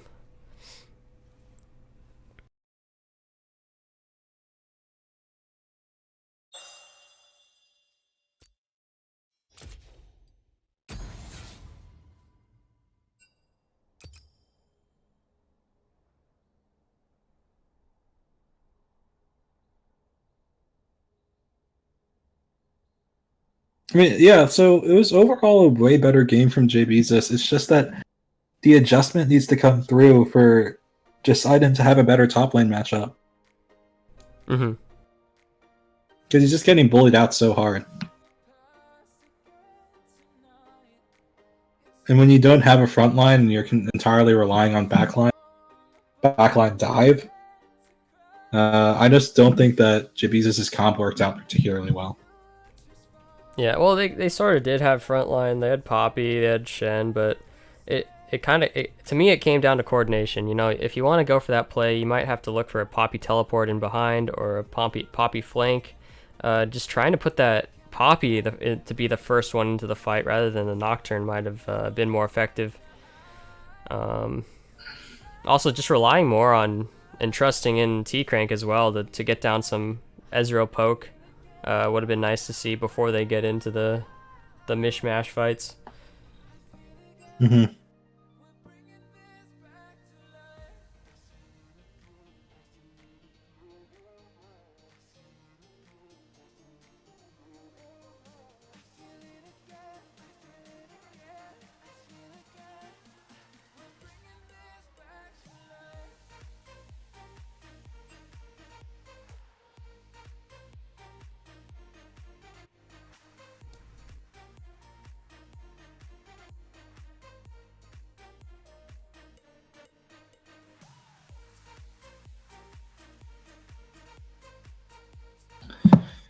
So, JB's has been in this.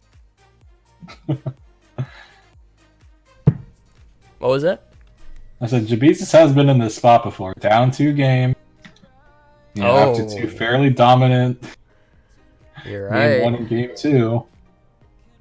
T-Crank says BRB. Maybe he's getting those tournament codes for Game 4 and 5.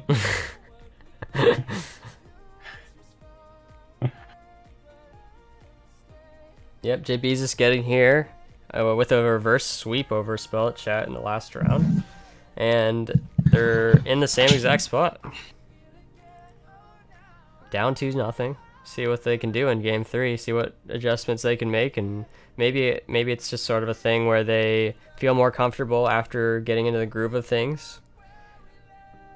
Nah, man. Like, this JB's, they flourish with the pressure on them. We need all the weight to be on us. Yeah, that too. But of course, this time it is a very formidable Goth Boi Clique squad who has been showing really a high amount of consistency over the season. So this one is definitely the harder matchup for them. Yeah.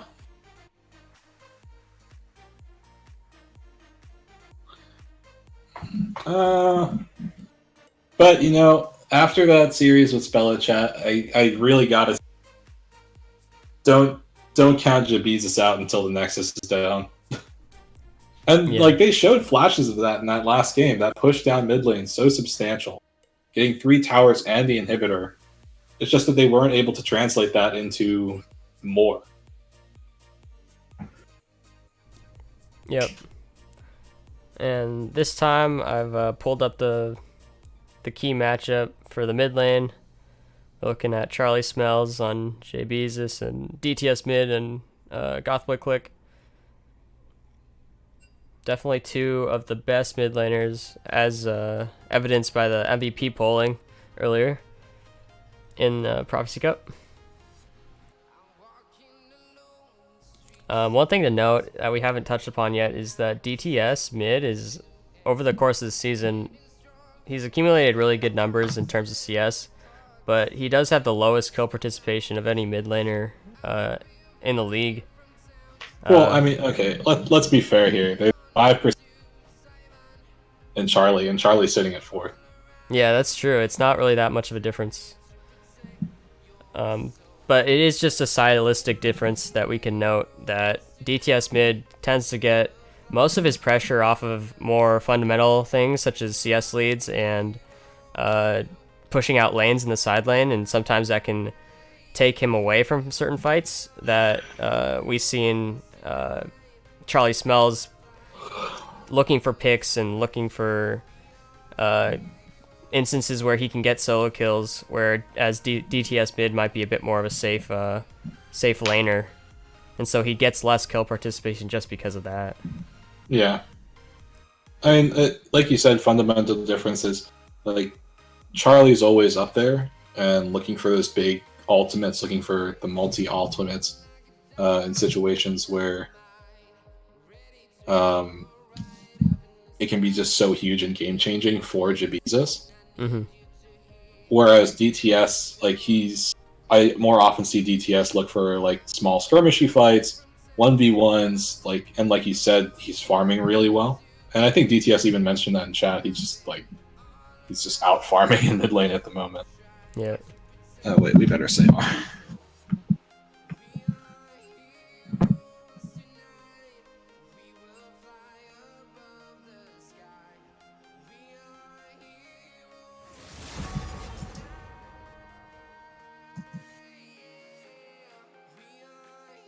So, let's see. GBC elected to go blue side this game. Maybe JBZ wants that, more favorable matchup on the top lane. Yeah, they get to save their last pick for potentially a top laner, but we do see a Camille getting banned out, and like in game 1, it looks like Goth Boi Clique will decide to potentially target top lane, Dr. Mundo, for Graves example. getting banned again. You a big sissy. Once again, Josidon's Mundo never on the table. I mean, Yeah. I think, once again, Mundo is just he runs through comps quite literally. Yep. He just gets so big, and then when he pops ultimate, especially if he has Stone Plate, there's so much healing.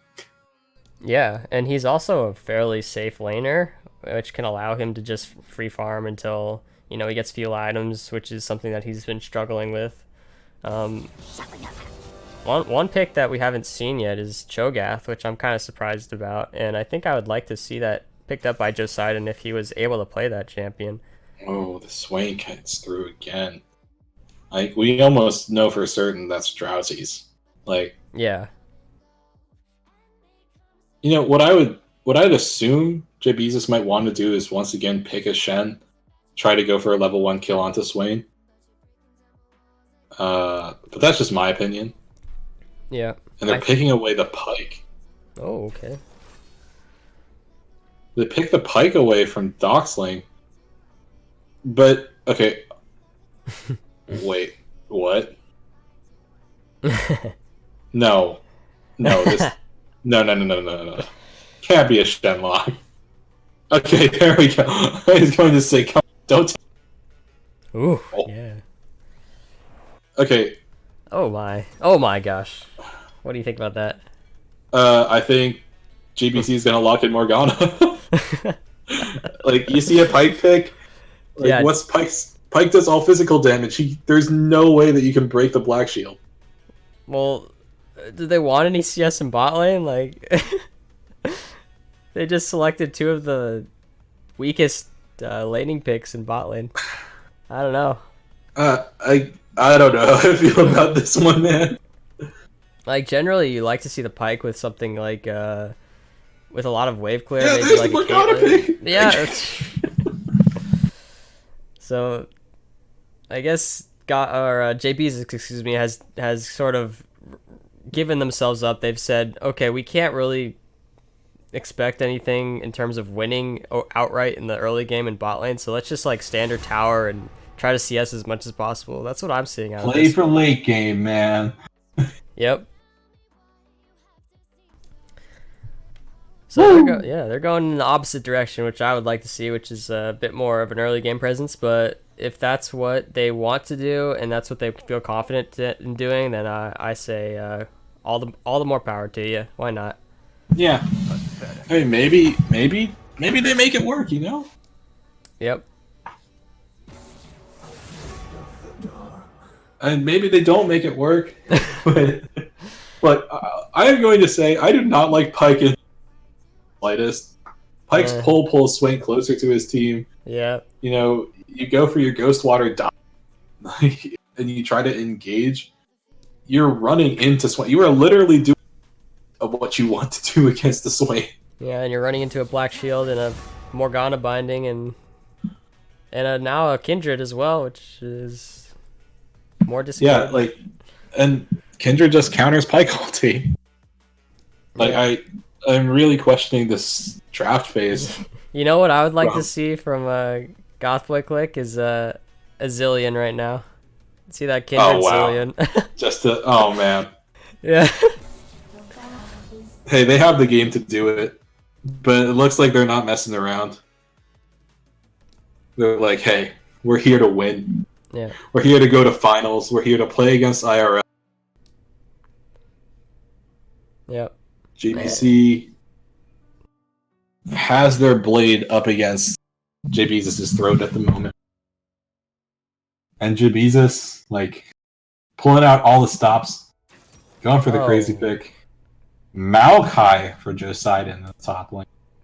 Well, Like, that's a hyper tank. Do they want any CS this game? Is this just... They're just... Look, man. They're just... I don't know what they're trying to do. They're insane. Oh, we better get a really...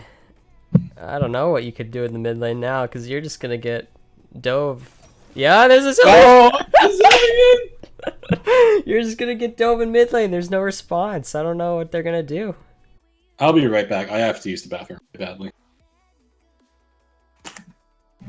Yeah, this is the one where you expect Kindred to have her way with all these pushing lanes. She gets to farm up Scuttle Crabs and get a bunch of vision for her team, and then with that vision control, you hope to see them... Oh my gosh, we're actually going to see Yorick coming out as well for Fugnuggler. 3 pushing lanes for Goth Boi Clique. And it's going to be really difficult for JBZ to hold off this siege. It's going to be just an infinite siege from the start of the game. And Kale coming out, and we're going to see that's going to be a placeholder pick for sure.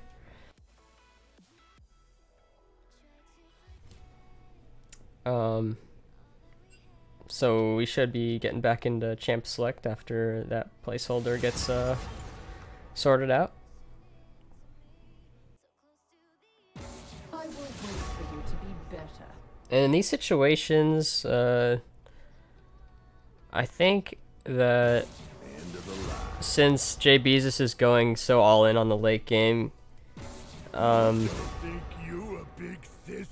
I don't know, you might as well just give Charlie Smells a super late game carry as well, just to gamble, because you're not going to do anything with much mid pressure this game. It's going to be... Oh. My genius will be understood. It's going to be versus a Zillion in the mid lane, so it's going to be kind of rough regardless of what they pick. But we know for sure that it's not a Kale. Oh, hello there. Hello. I see where... so it was a Yorick pick that was a placeholder. No, actually, that's the real pick, and then the Kale was the placeholder for No, JBZ. that's what I meant. There was a play. Oh yeah. Man, this is an anti-Pike composition if I've ever seen. This is a YOLO comp for sure. I mean, look, if GBC like wanted to mess around for one game, this would be the game. Yeah, they have nothing to lose for sure. But I don't know, they don't actually seem like very... I mean, the Pike is like a fun pick. Kai'Sa's fun, but then Maokai is like not very fun. So I don't know. Is angry. And Gragas is pretty serious business too, trying to knock the Kindred out of her ult. Or anyone else Yeah. out of her ult. Potential double TP from Goth Boi Clique. Oh yeah. Not shabby.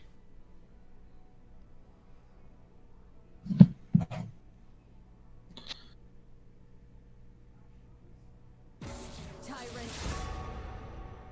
Actually, maybe the one area of weakness for Goth Boi Clique is going to be the Zillion in the mid lane. Like, its potential... There's a potential for Gragas to maybe get in there and mess up the Zillion. So that's like Yeah, the one... that's true. Like Zillion, not the most mobile of champions. Yeah. But, you know, it's once again the repeat bot lane from game one, Swain. Yeah, that's tough to deal with. Okay, lock in the Pike. Teemo. That is not Pike. Rammus. Also not Pike. There we go.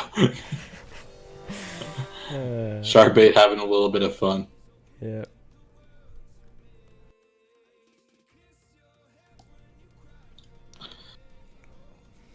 Three teleports being shown on the side of Goth Boi Clique at the moment.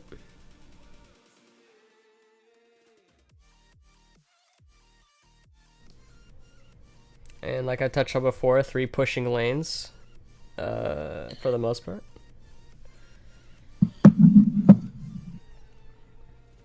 You talked about wanting CS. Man. Yep. I don't like. You know, maybe you try to. Like, I don't even know how you play this matchup in the top lane. Like, I think it's pretty heavily favored for Yorick. Yeah. Yeah, I don't know. I guess you could get like a gank from Gragas at some point, but I don't know. Yorick seems like a champion that could 2v1 that duo pretty well too. Yeah. So any ganks that go into like Gragas, essentially his ganks have to be super on point, because once he ganks one area, he's gonna be surrendering a bunch of pressure on the other side of the map, and that's... But if there was someone for early game, I have to say it'd be Gragas. Like, yeah, can definitely pull it off better than a Kindred can. And the other consideration I would make is that if you look at JBZ's comp, Mhm. every single member has some form of hard CC that Kai'Sa can benefit from and get those plasma stacks. yeah, So, you know, maybe that's how the comp works. Just constantly getting plasma stacks for T-Crank, and, you know, Charlie able to consistently harass with Xerath. yeah. Yeah, the way I see it is that GBC's comp is kind of like an onion. They have a bunch of layers. They have a zillion. Okay, Shrek. No, really. Like they need to peel away each of those last layers and get through the Zillion ult and the Kindred ult so that they can take it apart, and that takes a lot of coordination and a lot of practice, and JBZ actually hasn't shown that they've looked very coordinated in fights throughout the past 2 games, so they have a really tall task ahead of them to make make sure they can pull off those like coordinated team fights for sure.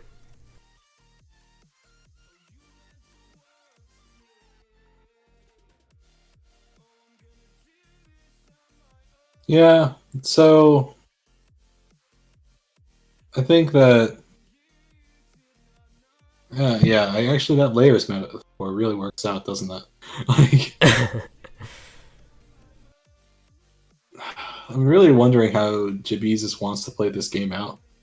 Like maybe you try to use Gragas to snowball bot lane faster. Because if you can accelerate Kai'Sa, then Kai'Sa can kind of run away just on her own. And Zillion, like classically, he's able to.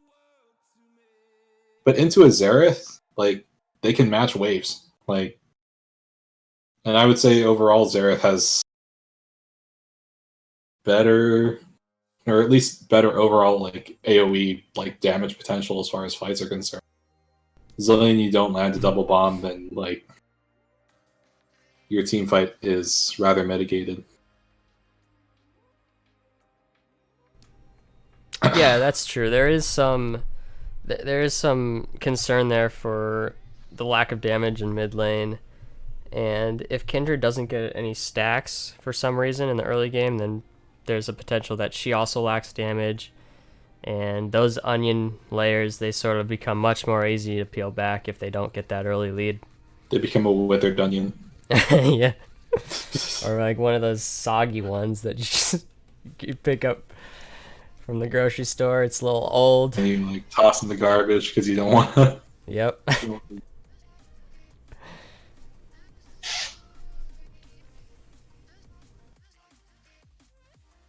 But this is potentially the final game here. Maybe Goth Boi Clique is just using this one as a gimme. And they're saying, hey, casters, we don't like you. We're going to take this to game 4. We're going to make you work. Yeah. All But right, hey, I had 2 cups of coffee. I'm good. tell me if the timer starts ticking. Is it out? My timer has not started ticking. Okay. Oh, my timer started ticking. All right, I got the bug. You got the bug again. Oh my gosh. Yeah, it's just really consistent. And the game has been paused. Nice. Okay. So that'll Apparently- give me some time to get in. Apparently, according to Charlie Rope, stuck, which makes no sense. But I really hope not.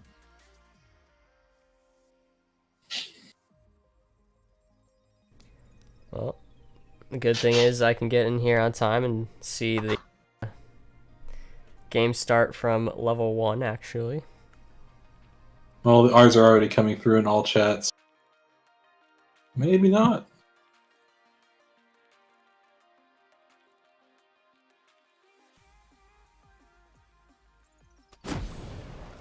Alrighty, I'm back.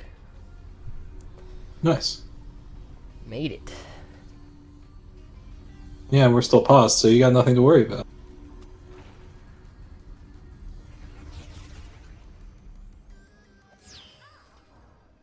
Okay, pause is ended. I'm at 11, 12, 13, okay, 15 seconds now.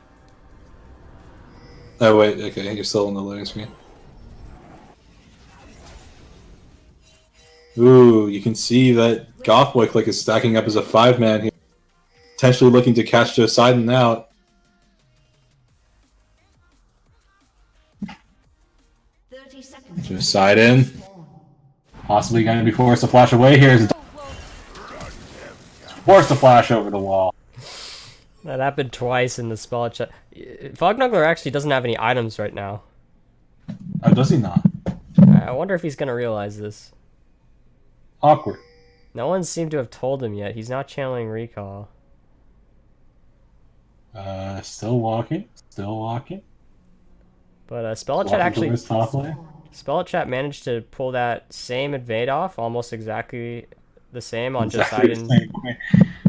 But hey, Josidon was on Mundo for those games, man. That's true.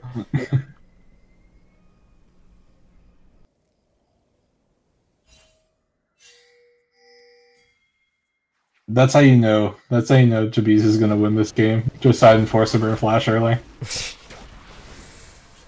And the combination of Fugnuggler for getting his items level 1 might actually give him a chance here. Well, no, he didn't realize it. New York strat, no items at level 1. Damn, dude.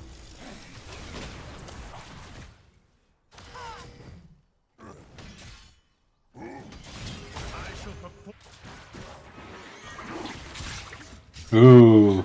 Sharkbait finds the pull onto Doxling. As you see the plasma stacks getting through there. Kindred in topside now gets the mark on the Skull Crab. Pretty lucky to start out with. And she does also spot that Gragas isn't on his Ooh. Dark Finding finds its way into Sharkbait again. Drowsy taken incredibly low. So JB is actually finding a spot here to take advantage of some. Zed looking for the invade in the top lane. Gets the red buff. Oh, it's T-Crank that gets hit by the Dark Binding this time. It's now dropped 45% health, forced to pop the potion. Yeah. Stay alive. T-Crank does have fleet footwork, so he should be able to heal up over time. Very slowly. Yeah. So, I'm just gonna say, even with items, Poseidon's still at a CS disadvantage. Oh, Charlie just finding every single ability onto DTS this game, it seems. That's the gank, flash, barrel, ooh, flash for flash, DTS, and Ropey. Oxling gets pulled in after popping the black shield a bit late there. T-Crank low on. Not a whole lot of follow-up there. Yeah, Ropey's gank there is actually going to have some pretty good repercussions on the game, but DTS mid is able to just back and get a Dark Seal, so that's actually not such a bad item timing. Because he does have the Corrupting Pot.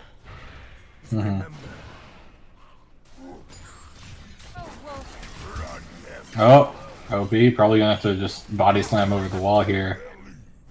Yep. Things staying remarkably even right now. Like, I say that, like, remarkably even.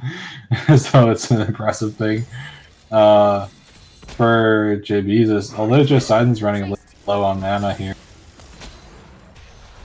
Charlie is just very, very, like, consistent on these Zerath picks. Yeah, for sure. Oh, man. Poseidon getting hit up by those ghouls.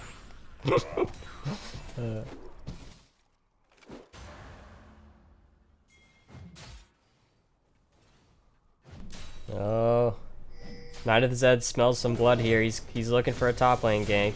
Poseidon still does not have flash. This is gonna be ugly. Oh man, like Poseidon has no way of knowing what's going on. And like you said, flash still isn't up. There's the slow onto him. He uses the twist advance forward, and my computer has frozen. No, but he's gonna get away. Oh my gosh. Oh my goodness, he does get away. My computer froze like the moment that his head goes in. Yeah, maybe there's something about Poseidon losing his flash early that it ends up working out for him. It's like the TSM meme, like Haunter dying randomly in the side lane.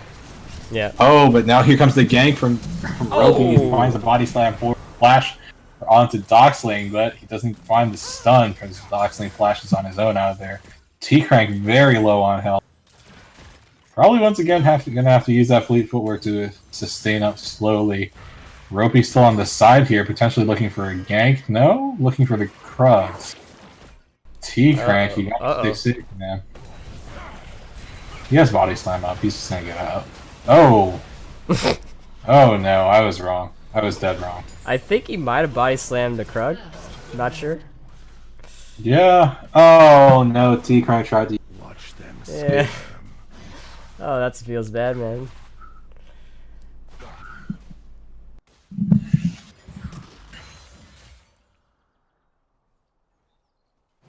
Yeah, that's really gonna hurt all around the map. You want to see Gragas take as much, you know, make as much out of his time on the map as possible.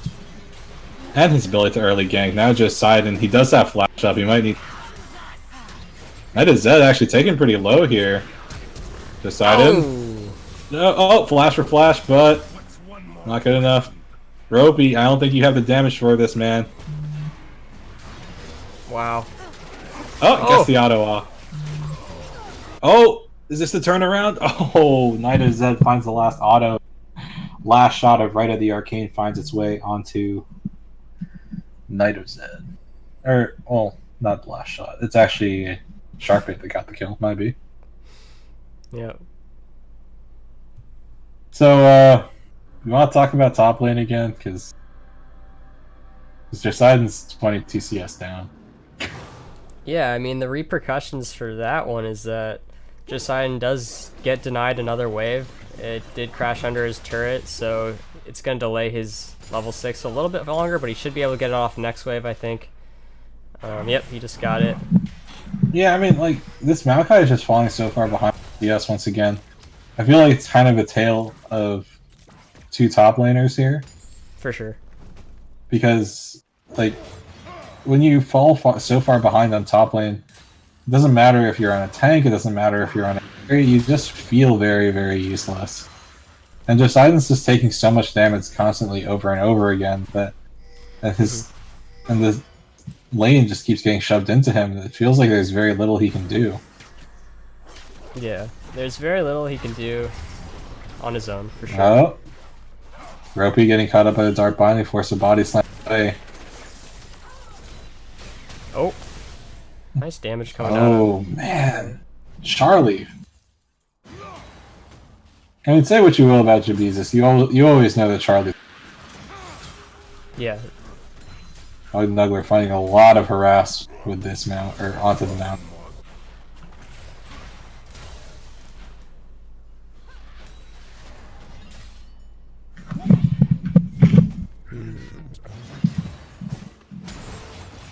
Zillion gonna pick up the blue buff now.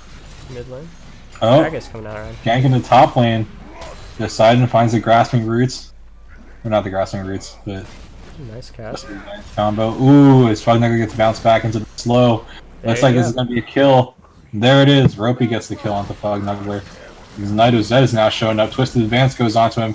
Popped back by the Bramble Smash. As he walks away. Poseidon low. Knight of Zed gets the kill now. What's going on? So much action! Over and over again. Ooh, wait. They find the kill. No, not quite. JBZ not to be outdone. Yeah. I must say, I'm impressed about how Sharkbait's going around, actually getting out of bot lane, roaming a little bit. He's got 2 kills under his belt now. Yeah, and you know, with the Pike ultimate, the misnumbered death from below, even though he jumps up in the air to get the kill. Yeah. Finds the pull onto Fugnugler, gets the plasma stacks off. One more hit would pop it, but T-Crank's not able to do it. As the top and bottom lane have actually swapped on. Yeah, Pretty actually, early swap. No towers have fallen, no dragons have been taken.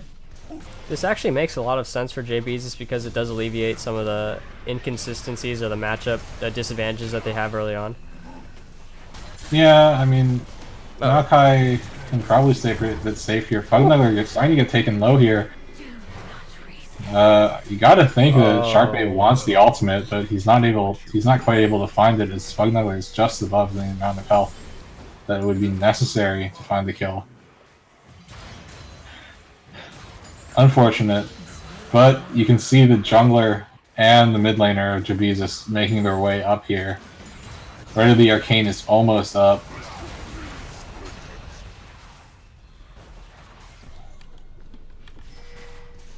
Yeah, they're just rotating for this turret. They want this first turret gold. Looks like Poseidon's in a bad spot here, though. Yeah, Poseidon might get dove here. I'm not sure if they can nab the first tower, but they're definitely going to trade. Oh, wait, Poseidon's so healthy. Flash Dark Binding. Blue team gets the first tower. Goth Boi Clique. Oh, just Sidon wanted to turn it around, but just not able to. Not quite enough damage for him.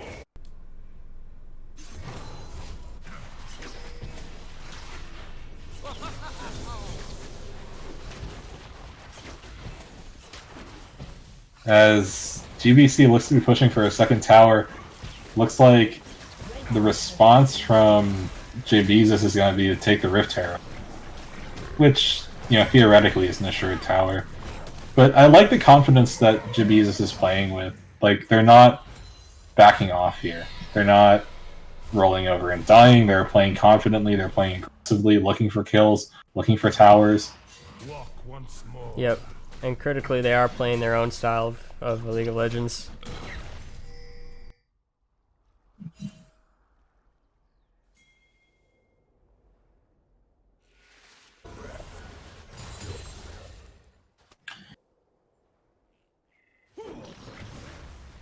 So again, And the lead doesn't seem to be running away from JBZ.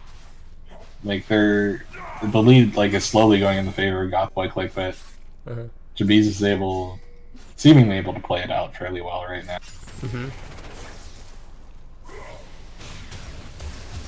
Ooh, that's a lot of damage for Charlotte. A Sharkbait hovering around trying to keep the death from above.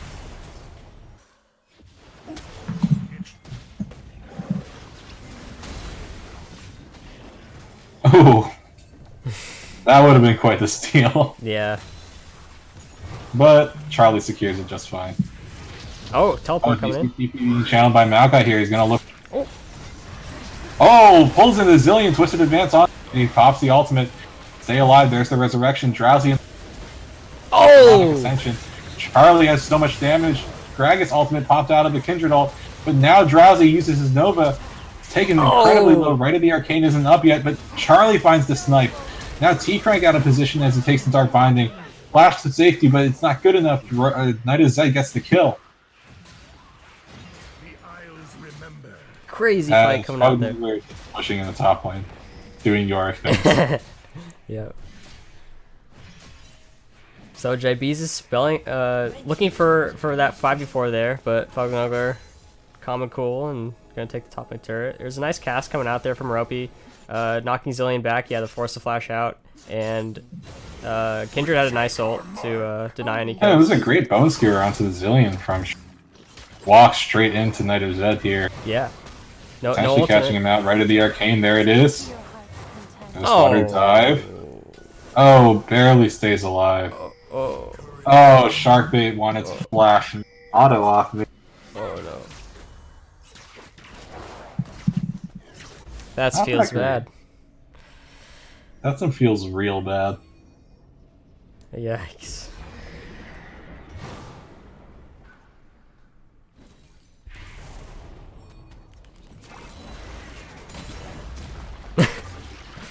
That looks interesting. Well, you see the Rift Herald being popped in the mid lane. Not going to get the tower, but gets a lot of damage down onto it.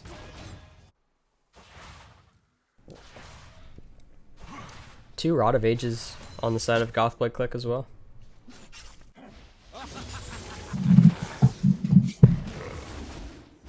Yeah, and they're both getting stacked together at the same time. That's a team synergy if I... Hell yeah. Oh, they are off a little bit on the Dark Seal though, but yeah. Well, I mean, and the boots.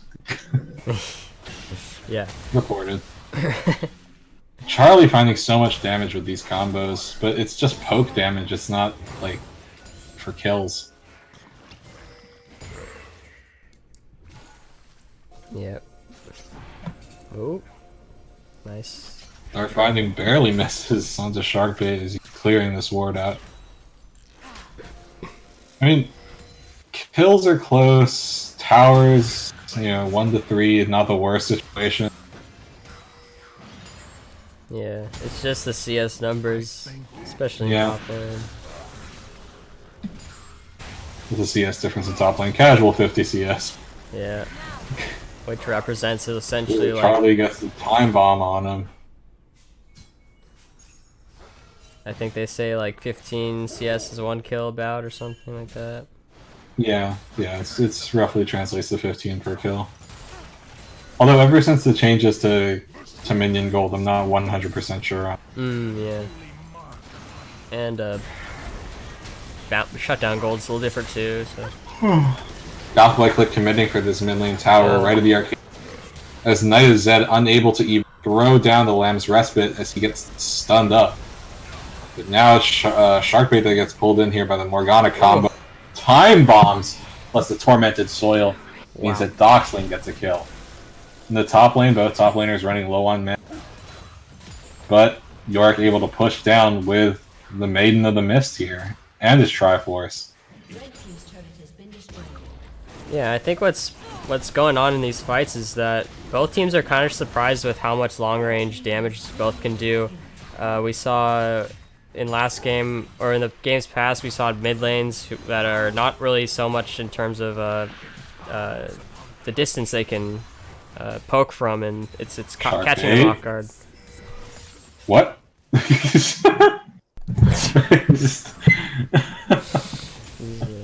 Just backs right in front of Fugnuggler.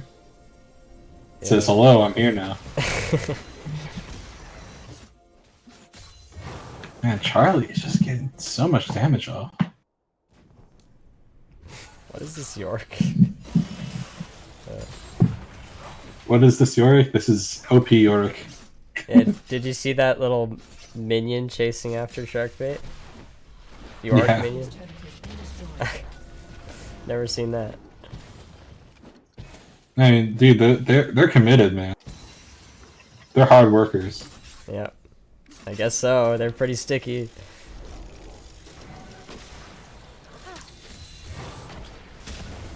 Clearing out some vision here.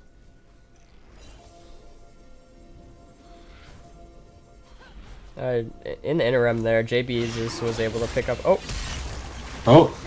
Oh man! Knight of Zed almost goes down to below. Right at the arcane, finding its way onto Knight of Zed. Charlie looking for the shots, not quite good enough. TP gets channeled by the dragon. Pops a demonic ascension almost instantaneously, taking a lot of damage.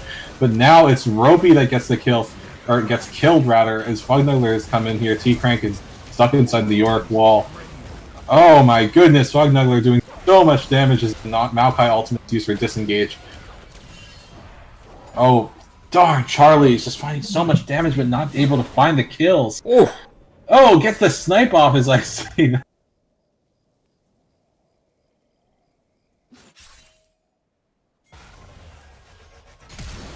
Josiah wants this. He gets the twisted advance off onto Drowsy, but there's no Charlie is so far away. Oh no, there's no damage there. They wanted it, man. They could smell the blood in the water. Yeah.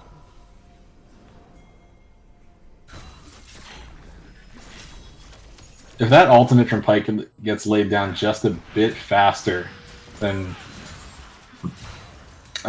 Zed dies for sure. Uh-huh.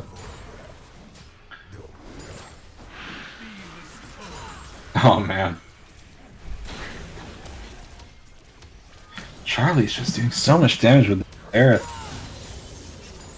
CS is just barely the same. Like the poke with this Luden's Echo is immense. But now you see GBC starting up this Baron, you see the Ropies on the side here, forcing them away. Don't want the Gragas to body slam over. Oh, powerfully taken very low by Baron. Doxling? Hello? You see his own teammates are... That was a very aggressive Baron. Very persistent. I mean, you're maybe thinking, like, hey, we have a Mountain Drake. We know that Charlie is towards the bot side. He's the one we worry about the most. Uh-huh. But Xerath is that long-range cannon, so... yeah, kind of questionable. Sharkbait tries to predict the movement of Knight of Zed with the Bone Skewer there. Misses. But Fugnuggler is just pushing down the bot lane. It's forcing his team to back. Or forcing JBZ to back, rather. The moment that they see Ropey here, they should just start Baron. Or Charlie here, they should just start Baron. Uh-huh. Clearing up the vision. Yeah, they started it up. Forced away again as the vision comes through. T-Crank with the plasma missile.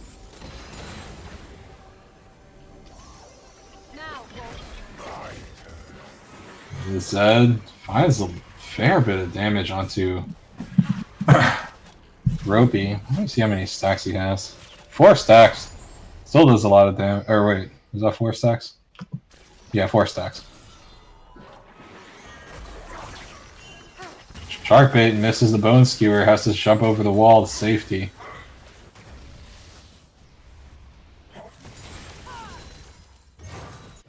What's one more grave? JBZ does have a sneaky little ward on the left side of Baron Pit, so they might be able to see them start it up. Oh, But yeah, other than that, they have a pretty dark map in the top side. Next dragon spawning in 45 seconds is another mountain to Goth Boi Clique. With a Kindred, they are going to be able to burn through that quite quickly. Very quickly. Yorick just has this full split push enabled build right here. He has the ZZ Rot Portal, Triforce, Maiden of the Mist. Like, he just wants to take towers. Yeah, extreme annoyance initiated. Yeah, I mean, Yorick just, like, the name of the game is I become tanky. I can push down towers with Triforce. And he's just gonna take this tower here. Like, look at it. There's nothing that Joseiden can do. And it looks like, yeah. So constantly, Goth Boi Clique is like, hey, we're gonna start up Baron, you guys. Yeah. And Fognuggler just sneaks into the bottom lane and is like, hi, I'm taking this tower now. Yeah, they're essentially saying, okay, you're gonna put him on a tank again, and we're just gonna split push you to death. And the thing is, Joseiden's best on tanks. It's just that Fognuggler is playing out matchups so incredibly well here. They've drafted good matchups for him.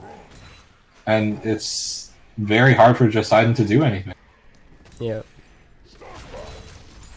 I mean, you look back on how the Gragas pathed in the early game as well, and you think about some of the one death that he gave away in the Crub camp in bot lane, and some of the time he wasted down there, and you think about, well, maybe he could have spent that a little bit better helping out his top laner, and that might be where some of the deficit comes from.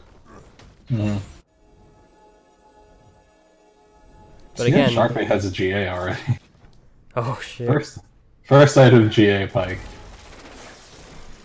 Yeah, GA is pretty decent item on him because he's just willing to go in now. Yeah. Well, Ground Skewer just misses. oh. Whoa, T-Crank taken so incredibly low. Nido Zed right as he kills T-Crank. Man.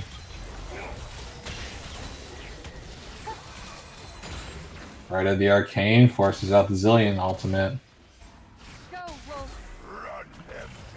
And last shots don't find their way onto him. Ooh, Dark Binding straight onto Charlie right there. Ooh, so much damage. This could be Goth Boi Clique's chance to take a Baron here. They know that Charlie's likely to recall. They don't even need to take the Baron. Like, Fognuggler's just pushing down top lane all. Oh yeah, he's pushing They're down. slowly winning through split push. Yeah, you're right. Oh, bland. Oh, nice flash coming out of Sharkbait. Oh, that's a nice stun from Sharkbait. Fognuggler probably going to go down here. Yep!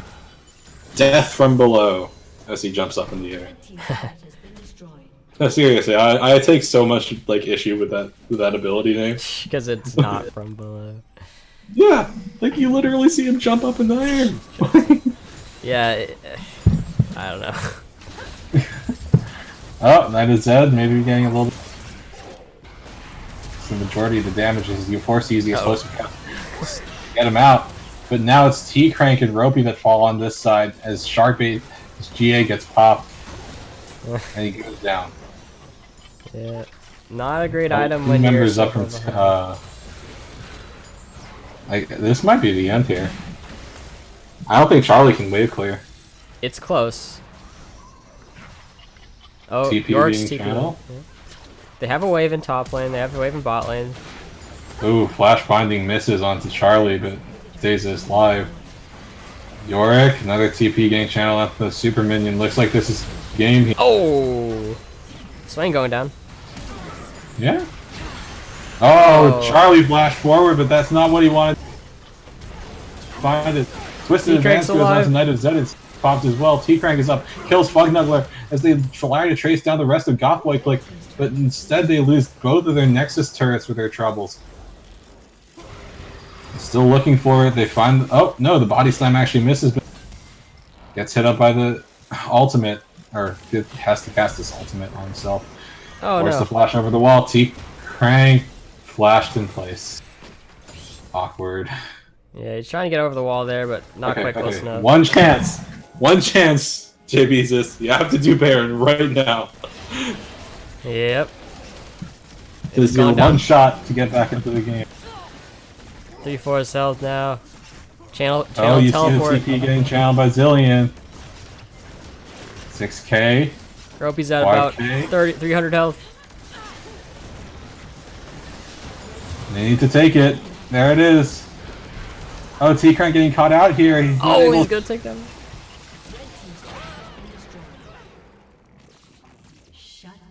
Hey, that's Baron on 4. Like, that's about as good as they could have gotten. Yep. They're likely gonna lose this next inhib, and it's gonna mean double super minions in all lanes. But taking the Baron off the table means it's one less objective that Goth Boi Clique can have, and it should stall out the game a little bit.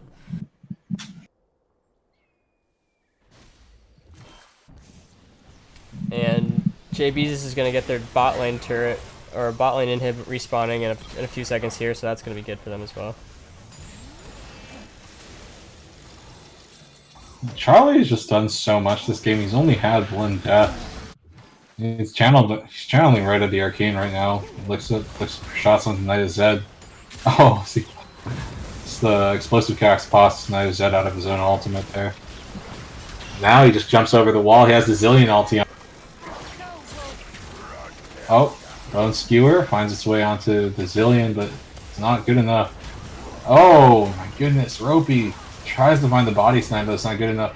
So much not good enough. But now T-Crank able to run in here with relative impunity. Oh, he goes in. Casts the ultimate onto Drowsy, gets the kill. Looks for the kill into Knight of Zed. Might be gonna for T-Crank. But now the top lane, Fugnuggler is just pushing, trying to take the Nexus all on his own with that split push power.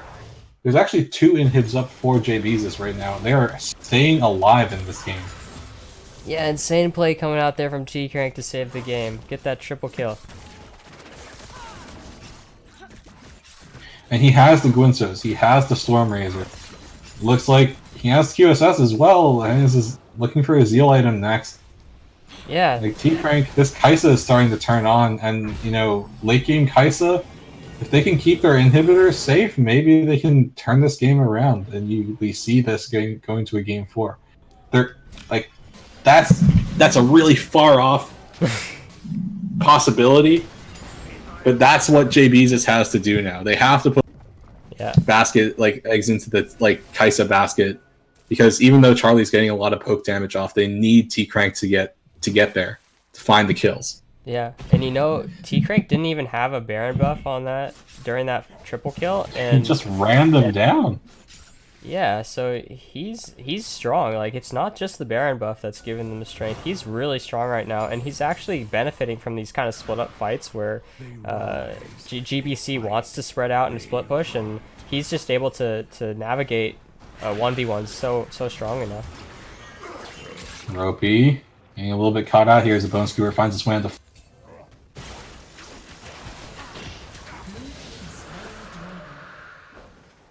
Triple Mountain Drake for Goth Boi Clique, but hey, there's no more towers taken. Like, Mountain Drake doesn't give you increased damage on Nexus. As you see, JB's a stack up his 3 here, look for the kill, but T-Crank's not there. There's not quite enough damage. Yorick looking for this inhib in mid lane. Knight of Zed has a GA now. He's taking a lot of damage as Sharkbait finds the Bone Skewer onto Jawsy. Oh, they're gonna pop the GA Oh, out of they Kindred. popped the GA. That's really good.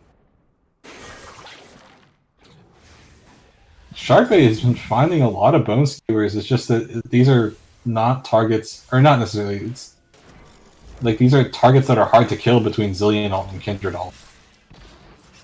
Like you said, layers. One thing I just realized is Goth Boi Clique has the 3 mountains now, so these inhibs are gonna fall incredibly quickly if they're able to get in close range to them. Oh, there's the engage.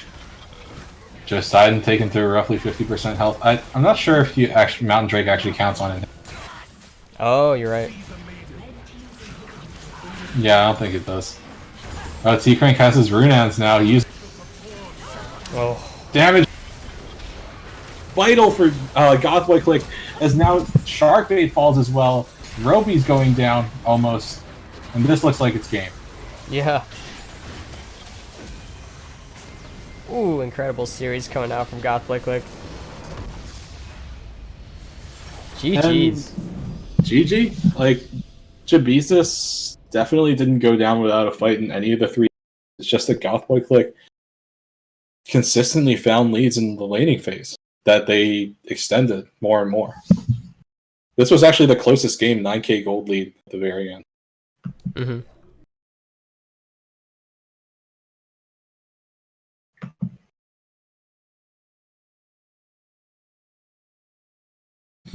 So, 3-0 for Goth Boi Clique.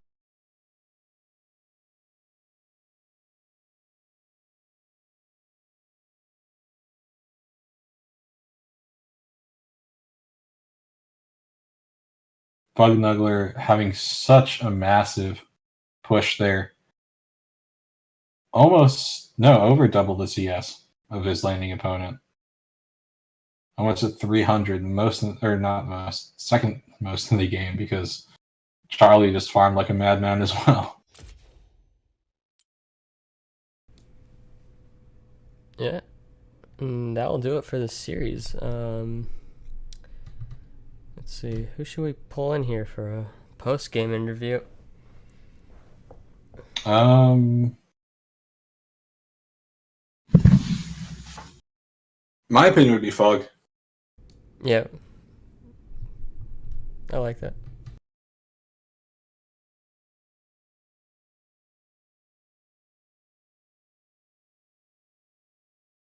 Oh, hello. Hello. Hello. How's it hanging? Good. How are you?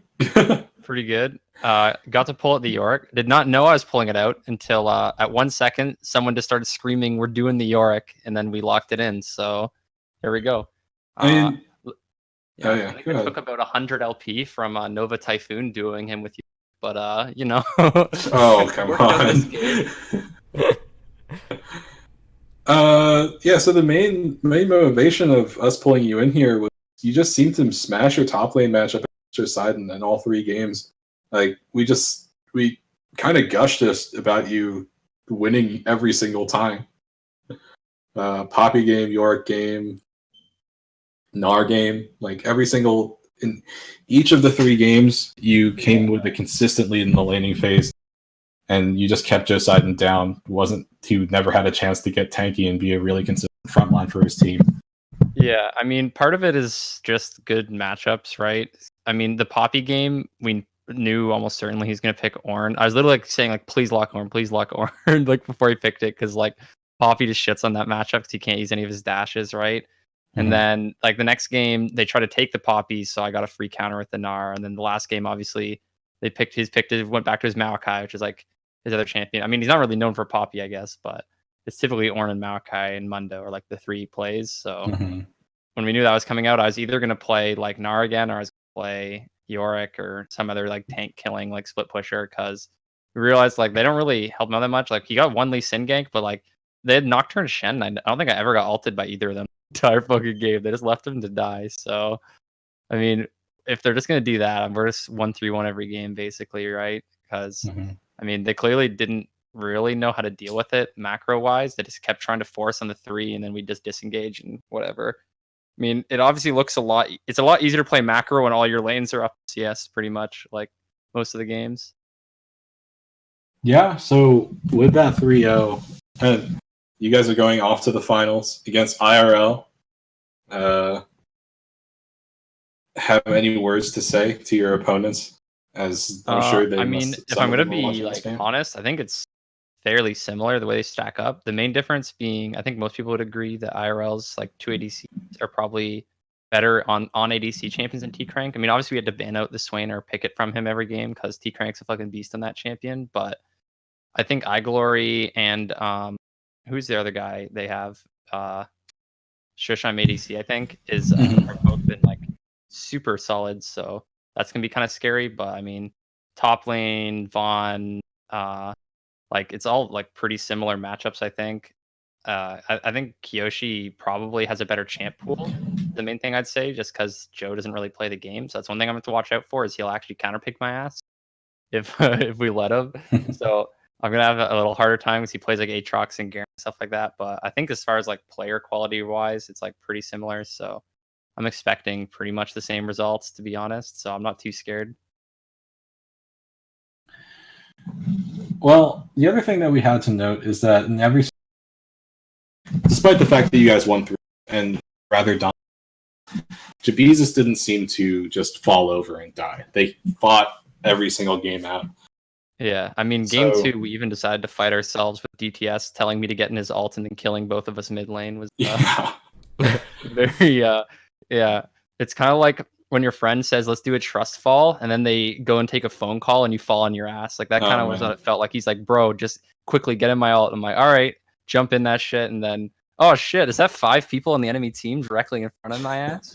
with Rift Herald? Yeah, so that was a bit of a question mark, but I mean, no one tilted over it, so we came back. But yeah, I mean, I said that to I was just like DMing Joe after the series, but I said like appreciate they didn't just like fall over. I mean, a lot of teams will just like hyper tilt game 3, but I mean that rotation they did where they sent 5 top like didn't work out for them, but I kind of appreciate that they were like going for shit, right? They're like, okay, we need to do something like crazy that they won't expect and just like blow the game open. So they swapped it and tried to like shut me down the York game and then blah blah blah. I mean, I think we played around it well, so it didn't end up working out. But I appreciate they were going for surprise plays. So props to them for that, for still trying to think of a way back in the series. I mean, they were like telling us the thing like, hope you guys are ready to stay up to 3 a.m. because reverse sweep coming in again. So they didn't lose hope. So made it more fun. Yeah, like they definitely kept this series interesting. Did you feel as though there was like a lot of pressure coming from JBZ to fight, like despite the fact that you guys had rather dominant games? If I'm gonna be completely honest, I felt like I was barely involved. I was really just In game playing 3? tank on the side lane with like shit KDA like every game. Just Well, I hitting mean, turrets. especially So- in game 3, we noted like, oh man, like look at this macro play from Goth Boi Clique. Their team will bait out Baron, and Fogmugger will just keep pushing the side lane, and JB just doesn't know what to do about it.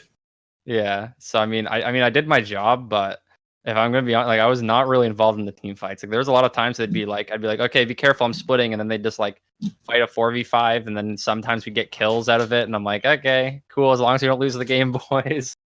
Like especially the Talia game was a lot of us just being like, all right, chill, like we need to run away, and then Zed would one shot someone, and we'd be like, okay, well now we definitely have to. Then Zed would one shot someone, and be like, well now we really have to run. Okay, Zed killed someone again.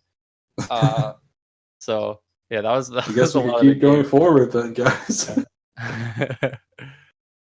Okay, so any final words to say before we Yeah, head I out? mean, I'm pretty happy with it that I got a little bit of PP suck off this series. Feels good, man. I think I showed people why I got the number 2. To be honest, I think like most people would agree the top lane role is probably the weakest role, right? Like Vaughn, DTS, like Shakamai Goyim or Charlie, whatever you want to call him, like Mhm. all like super good mid laners, but like on the same foot, like I think I'm not that consistent. Like I played pretty well this series, but I've had like inconsistent performances. Rexalis has had inconsistent performances. Kiyoshi has been looked like on and off in his like cheese picks, right? So it's like I think it's a lot easier for me to really shine and like dominate my lane when I think the top pool just isn't like there's not nearly as many points, right? Like I'm laning against like a plat 5 player who doesn't really play the game that much, so it's like not as impressive as like DTS laning against Charlie, who's like a D3 player, right? So I Yeah, mean, I'm happy I was able to step up and get the interview, and people jerk me off a bit, but I think I'd hope I'd be able to step up. So yeah. Well, Escapist, do you have any other comments or questions? No, not really. I think one question I had would maybe be that how much do you think it's like a facet of the state of the game right now that the top lane matchups are kind of swingy, or how much do you think it's actually coming down to execution or jungle matchups or whatnot? What do you think? Yeah, I mean, I think top lane's actually gonna. I mean, a lot of people are saying it's turning to tank meta now a bit, but Mhm. yeah, it's definitely just the way the builds are right now. A lot of people are going like full split push, like Fiora, or like the Gnar build I did, going like Rage Blade and stuff, are just going like full in on it and like fuck the jungler and like do whatever. So I mean, when you're going builds like that, if the enemy jungler doesn't do something, it's just like hard swing. I mean, that's kind of top lane for like a long time, but when we're playing against a team like this that kind of wants to group up and like they just pick a tank and they're just like, okay, we're just gonna like, sorry if you have a bad lane, but we're just gonna 5-man, and then we just force split on them every time. It's gonna be like a swingy as shit matchup because like his champion's not prepared to deal with like hardcore split pushers, and I think you see this in LCS when people get like counters like Fiora and Darius and stuff, and they'll just absolutely snowball over the lane. So yeah, it's definitely like huge counter pick meta, I think, top lane right now, and you can just like dick on people. But Mhm. also it's a big like you've also seen in LCS and stuff like someone will pick like a Gnar or something and then he'll get like camped and then the enemy tank will just end up ridiculously far ahead of him. He goes like 0-4, like feeds his ass off the entire game and can't do anything, right?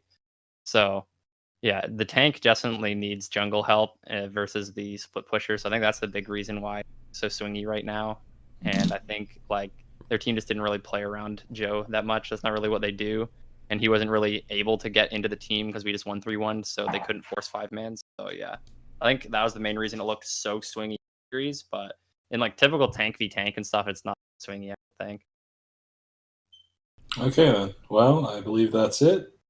Thanks for the interview, Fug, and good. All right. Thank you. Yep, we'll see you in the finals next week. Coming up. Yep. Close out the summer with the spicy finals of Season 5 Prophecy Cup.